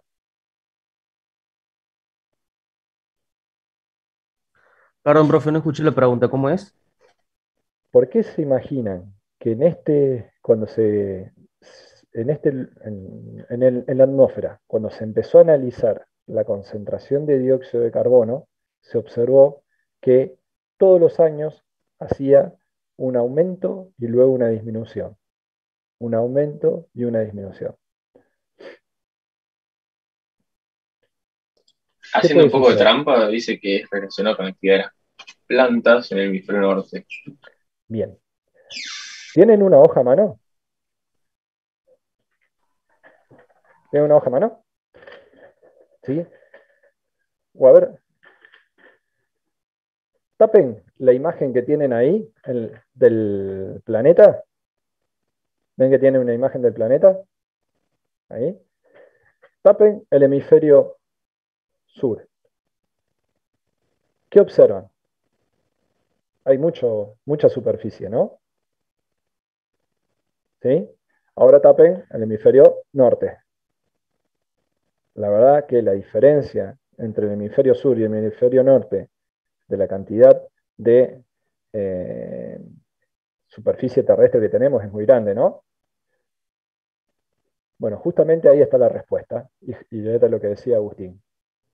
Cuando el hemisferio norte está en verano y primavera, todo lo que es la vegetación se desarrolla en gran medida, y ustedes saben que las plantas en su proceso de fotosíntesis absorben dióxido de carbono para generar glucosa. ¿Se acuerdan?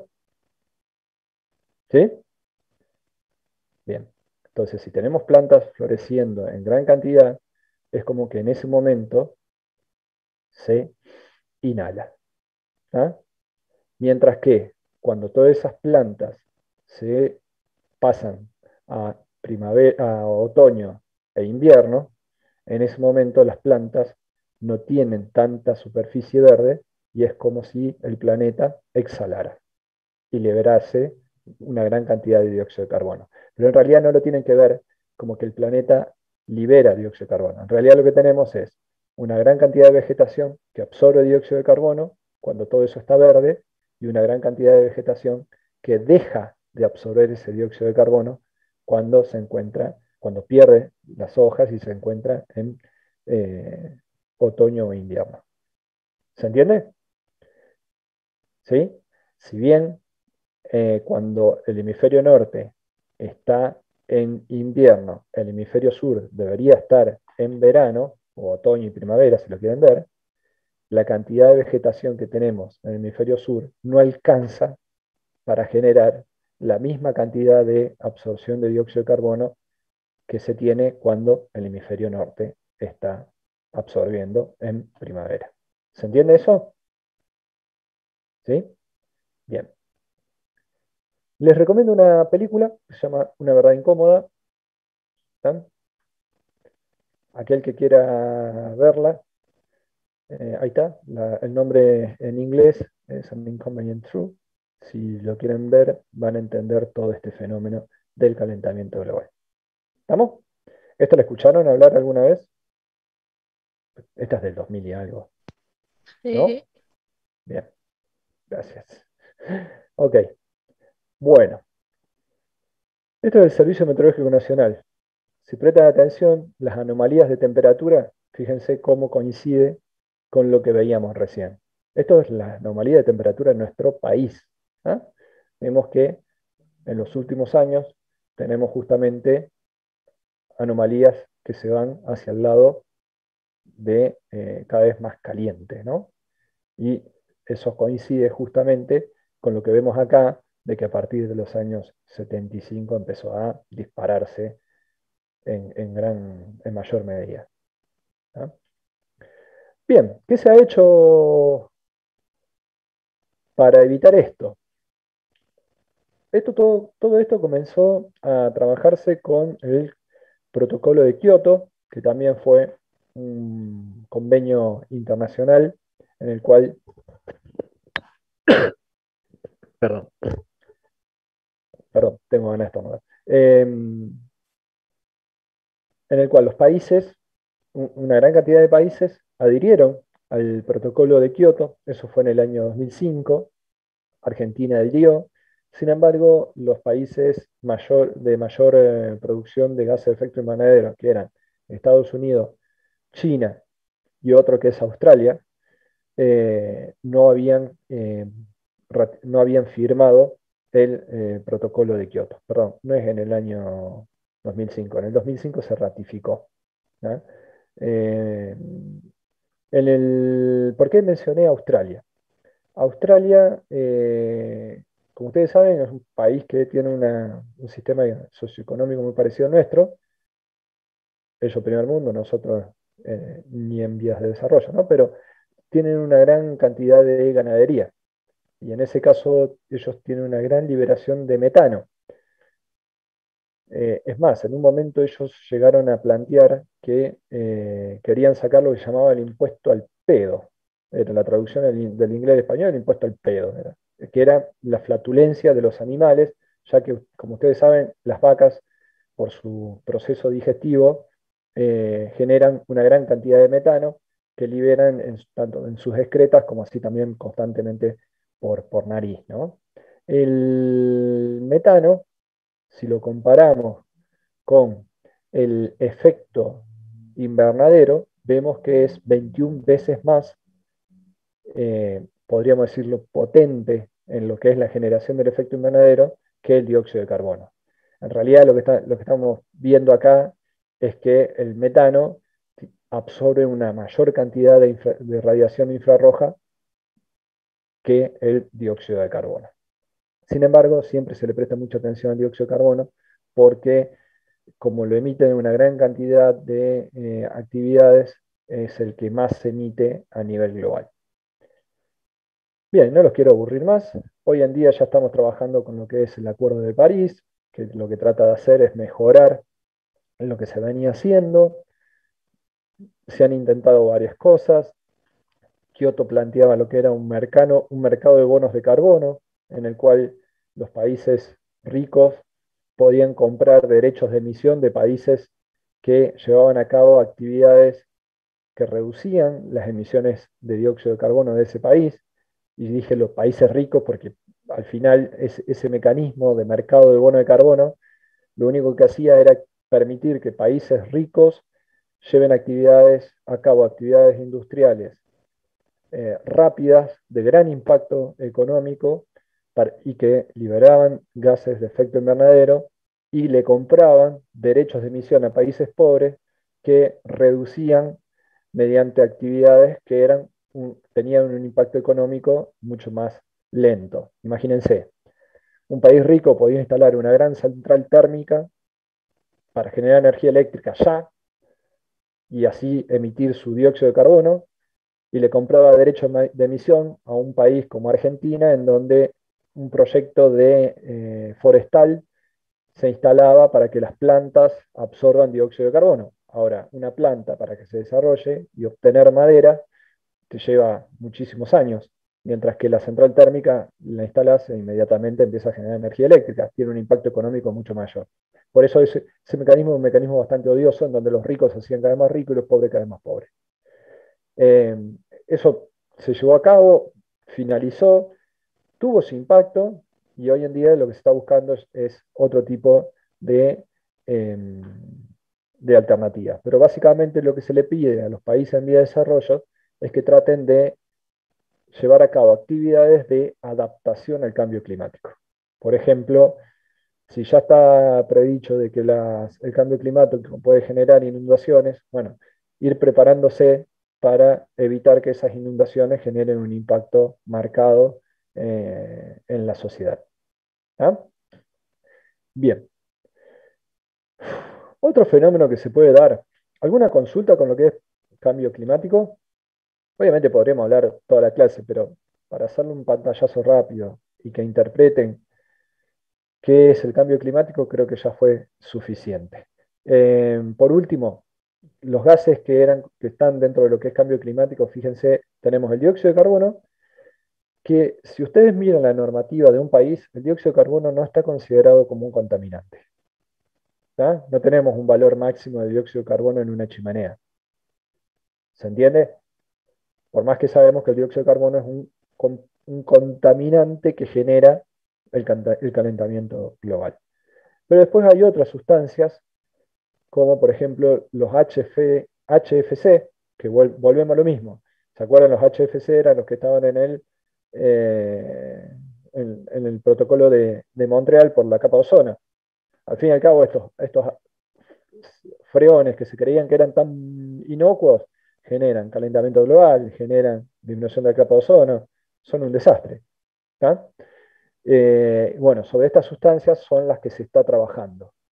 Y por lo general lo que se trata de hacer es un manejo más sustentable. Es decir, prestarle atención. Por ejemplo, evitar que la industria ganadera emita metano de manera descontrolada y tratar de hacerlo lo más sustentable posible. ¿Se entiende? Bien. Como les decía, otro fenómeno que se puede llegar a producir es la lluvia ácida.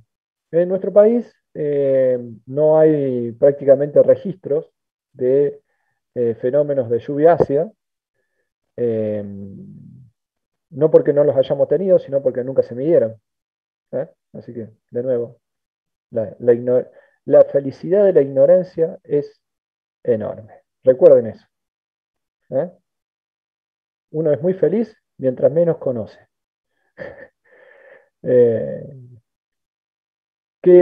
qué consiste la lluvia ácida? La lluvia ácida, ustedes saben que el pH del agua de lluvia es, o se los digo yo, es 5,5. Entonces, si ponemos a ver, el agua de lluvia es levemente ácida. ¿Por qué tiene ese pH? De nuevo, porque en la atmósfera hay dióxido de carbono. El dióxido de carbono, ustedes saben que se absorbe en el agua, genera carbónico, y eso disminuye el pH. ¿Está? Ahora bien, muchas veces, principalmente en lugares cercanos a liberaciones importantes de dióxido de azufre y de óxidos de nitrógeno, se encontró de que esos gases, una vez que entraban a la atmósfera, ya sea por reacciones fotoquímicas o vía húmeda, generaban ácidos. Y esos ácidos, obviamente, disminuían el pH del agua de lluvia y cuando esa lluvia precipitaba sobre la superficie terrestre, generaba el proceso de lixiviación. Ustedes saben lo que es la lixiviación. Podemos usar un ácido para extraer un elemento que nos interese. Ejemplo de una actividad industrial que use esto: Minería, profe. minería se basa principalmente en la lixiviación. Imagínense qué pasaría si en toda una región se produciría una gran lixiviación de elementos que están naturalmente, pero que al entrar en contacto con un agua ácida comienzan a disolverse del sólido y concentrarse en el agua, y luego esos elementos terminan depositándose en un gran cuerpo de agua, como puede ser un lago. Eso genera justamente una acumulación de esas especies que se puede transformar en tóxicas. ¿Ya? Acá la gráfica yo creo que es clara, ¿no? ¿Qué tipo de industria libera una gran cantidad de dióxido de azufre y óxido de nitrógeno? Las centrales térmicas que trabajan con carbón. ¿Ah? En Argentina hay muy pocas centrales térmicas que trabajan con carbón, muy pocas. Tenemos la más cercana acá es la de San Nicolás, que está ahí pegadita entre Rosario y Buenos Aires, y ellos usan carbón. Bueno, ese tipo de centrales térmicas justamente liberan una gran cantidad de óxido de nitrógeno, y al usar carbón, como el carbón tiene azufre, el azufre pasa directamente a la fase gaseosa cuando tenemos una combustión. Y justamente esos dos contaminantes se los suele regular como contaminantes del aire por un lado, porque pueden llegar a producir estos fenómenos de lluvia ácida. ¿Está? Acá hay un mapa de los lugares potenciales donde se pueden generar problemas de lluvia ácida. Y de nuevo, si prestan atención, son lugares extremadamente industrializados, ¿no? O que usan combustibles que tienen una gran cantidad de azufre. Por eso ahí aparece Venezuela y la parte de Colombia. ¿Eh? El petróleo venezolano tiene mucho azufre. En cambio, el petróleo argentino tiene bajo contenido de azufre. Es más, cuando en la época de Kirchner se compraba a Chávez petróleo venezolano, hubo que cambiar la legislación del contenido máximo de azufre en los combustibles porque tenía mucho azufre. ¿Eh? En lugar de comprarle a otro que no tenga azufre para contaminar menos, se hizo eso. Como siempre. Ahora bien, ¿estamos hasta ahí? ¿Sí? Están súper aburridos. Lo que pasa es que esto lo tienen que entender más por el lado humano que por el lado ingenieril. ¿Estamos? Ahora bien, como dijimos entonces, la atmósfera es como mencionamos anteriormente, la gran cantidad de contaminación o de proceso de contaminación ocurre en la troposfera. ¿Tá? Obviamente que si nosotros lográsemos evaluar constantemente a la atmósfera, podríamos tratar de predecir los impactos, ver cómo se están produciendo esos impactos y demás. Y es por eso de que el hombre se ha preocupado fuertemente por observar a la atmósfera. ¿Ah? Y cada vez tenemos más herramientas de observación. ¿Ah? Por ejemplo, hoy en día, si yo quisiera, en este momento, si quiero ver cómo el satélite nos está observando, ya nos agarró la noche, ¿no? Pero esa es la última foto del satélite geoestacionario GOES que tenemos en nuestro país. A ver, esperen, voy a cerrar un poco la propaganda. Esa ahí está. Compradora, compradora. No, no quiero comprar zapatilla. No, no quiero. Ahí está, ahí se fue. Si nos alejamos, ¿saben lo que es un satélite geoestacionario?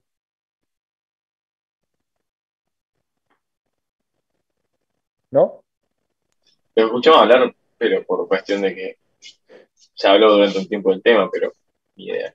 Un satélite geoestacionario es un satélite que se coloca en una órbita a una cierta altura, de manera tal de que gire a la misma velocidad, perdón, a una velocidad equivalente a la que gira el planeta, de manera tal que se mantenga siempre en el mismo lugar de observación. O sea, ves siempre lo mismo, por más que el planeta gire. ¿Se entiende? O sea, gira igual que el planeta, mirando siempre lo mismo. ¿Se entendió eso? ¿Sí? Hay varios satélites geoestacionarios. Nosotros usamos el de los Yankees. Los Yankees tienen el GOES que mira en el norte, el GOES que mira al centro y el GOES que mira en el sur. ¿Ah? Después acá, en esta zona, en esta región, está el satélite europeo y más allá está el satélite japonés. ¿Tá? Japón, Europa, Estados Unidos. No sé si les suena. ¿Tá? En este caso, ¿ven esta línea blanca que está acá? Esa línea blanca ahí. Justamente esa es la que va marcando cómo avanza la noche. En realidad, eso es mentira. Lo que estamos teniendo es que nuestro planeta gira. ¿Ah? Es decir, que lo que tenemos a la izquierda, en este momento está iluminado por el sol, y lo que tenemos a la derecha ya le está dando la espalda al sol. ¿Se entiende eso? Adivinen qué son esos puntos rojos. Parecen ciudades, no te debo llevar. No. Quiero una aproximada, Paco. Incendios. Así como el satélite está sacando una foto en este momento, lo que estamos viendo es la última foto que sacó el satélite vendría a ser el visible, o sea, viendo lo que vemos nosotros con todos los colores. Sin embargo, el satélite tiene otras herramientas, como por ejemplo la de detectar la emisión de alta cantidad de energía infrarroja que produce un incendio, una llama. Entonces, cada punto rojo es un incendio activo. ¿Se entiende? Por Pero ejemplo, África se está quemando todo así. Está, ¿por qué se quema? Obviamente que estamos en un momento en donde ya va a cargar, ¿no?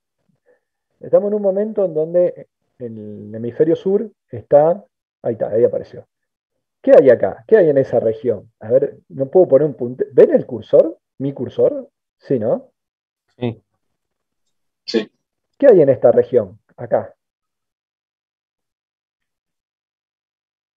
el Ecuador. El Ecuador.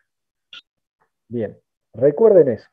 Luego les voy a explicar a qué se debe que en esta región del Ecuador haya mucho por quemar. Y abajo no es que no tengamos incendios, sino que hay menos por quemar. ¿Se entiende? Si lo vemos a esto, fíjense, vamos a bajar la hora para que el día se haga avance. Esto está fantástico.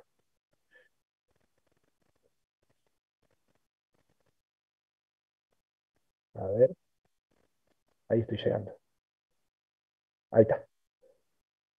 Eso pasó hoy a las 10:30 de la mañana. ¿Ah? ¿Ven cómo acá está verde y acá está marrón?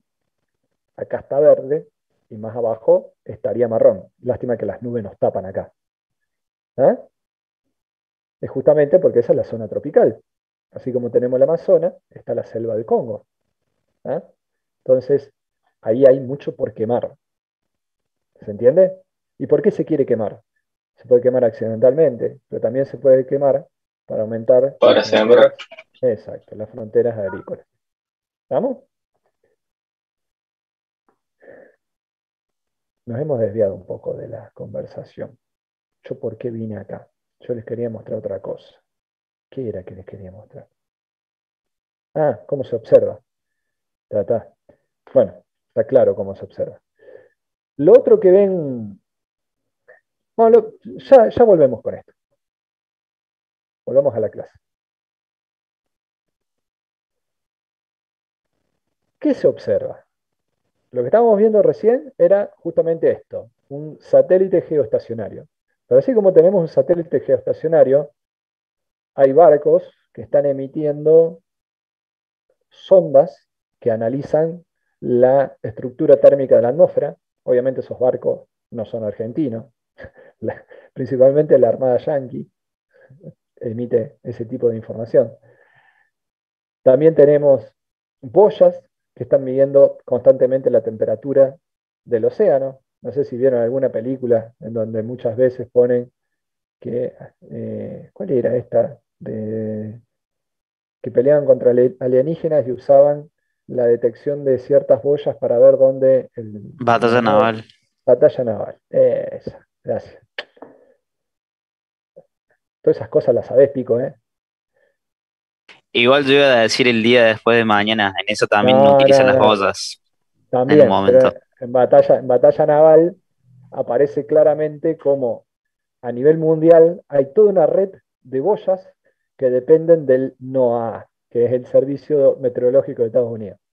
Y con ese se mide la temperatura del agua y de esa forma se evalúan las corrientes marinas y los fenómenos que tienen, que intervienen en la transferencia de calor entre el agua y el aire.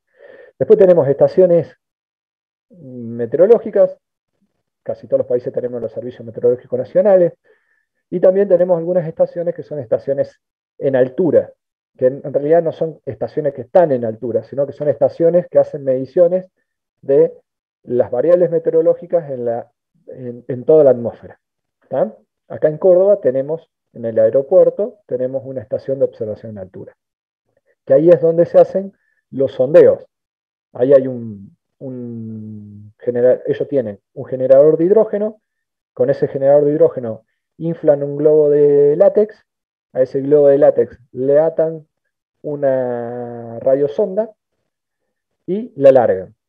Como saben, el hidrógeno se empieza a elevar y mediante un sistema de captación de señal se va recibiendo por longitud de onda de radio, de ahí el nombre de radiosonda, todos los valores de temperatura con la altura. Y de esa forma se sabe cuál es la estructura térmica de la atmósfera en un determinado momento. Y esto sirve principalmente para informarle a los aviones en qué zona pueden llegar a tener turbulencias, bueno, a qué altura tienen que volar para evitar turbulencias y demás. ¿Ah? Sé que hay un montón de formas de estar observando. Fíjense esto, radar meteorológico. ¿Les parece conocido esto? La trae el Facu. Exacto, exacto. En Argentina hay un proyecto que se llamó SINARAME, Sistema Nacional de Radares Meteorológicos, en el cual el primer radar meteorológico construido por el INVAP en Argentina, que es el RMA-1, es el que tenemos acá atrás en la Facu. ¿Ah? Y esos radares meteorológicos, ya hoy en día hay una gran cantidad de radares instalados, son los que se utilizan para evaluar lo que es tormentas y severidad de las tormentas. Es más, si nosotros nos acercamos acá, a ver si se llega a ver, hay que darle un ratito que cargue, porque tenemos todo a full. Se ven, estarían las gráficas de los radares. A ver, los tengo ustedes acá. A ver si puedo poner animación de viento, incendios, lluvia. Ahí está. ¿Ven esas imágenes que aparecieron ahí? Justamente son tormentas detectadas por radares meteorológicos. Acá tenemos el radar meteorológico de Ezeiza, ahí está el radar meteorológico de Paraná, acá está el radar meteorológico de Córdoba. ¿Está? Pero hay varios más. Está bueno, ¿no? Bien. Con eso podemos predecir la lluvia y la severidad de las lluvias. Justamente, todo esto sirve para la adaptación al cambio climático. O sea, podemos predecir si va a suceder una lluvia de gran cantidad, de manera tal de poder alertar y poder evacuar a la población que puede verse afectada. ¿Se acuerdan lo que sucedió en las Sierras Chicas años atrás? En donde hubo una gran lluvia y, bueno, la crecida produjo una gran catástrofe, principalmente con pérdidas económicas. Bien, volvamos acá. Ahora bien, en la troposfera nosotros decíamos que había caos, que el aire se movía. ¿Y por qué se mueve el aire? ¿Eh? Como son las 8, vamos a dejar esa pregunta planteada para el regreso del recreo. Volvemos a las 8:20, ¿les parece? ¿Sí? Bueno. Bueno, profe. Dale.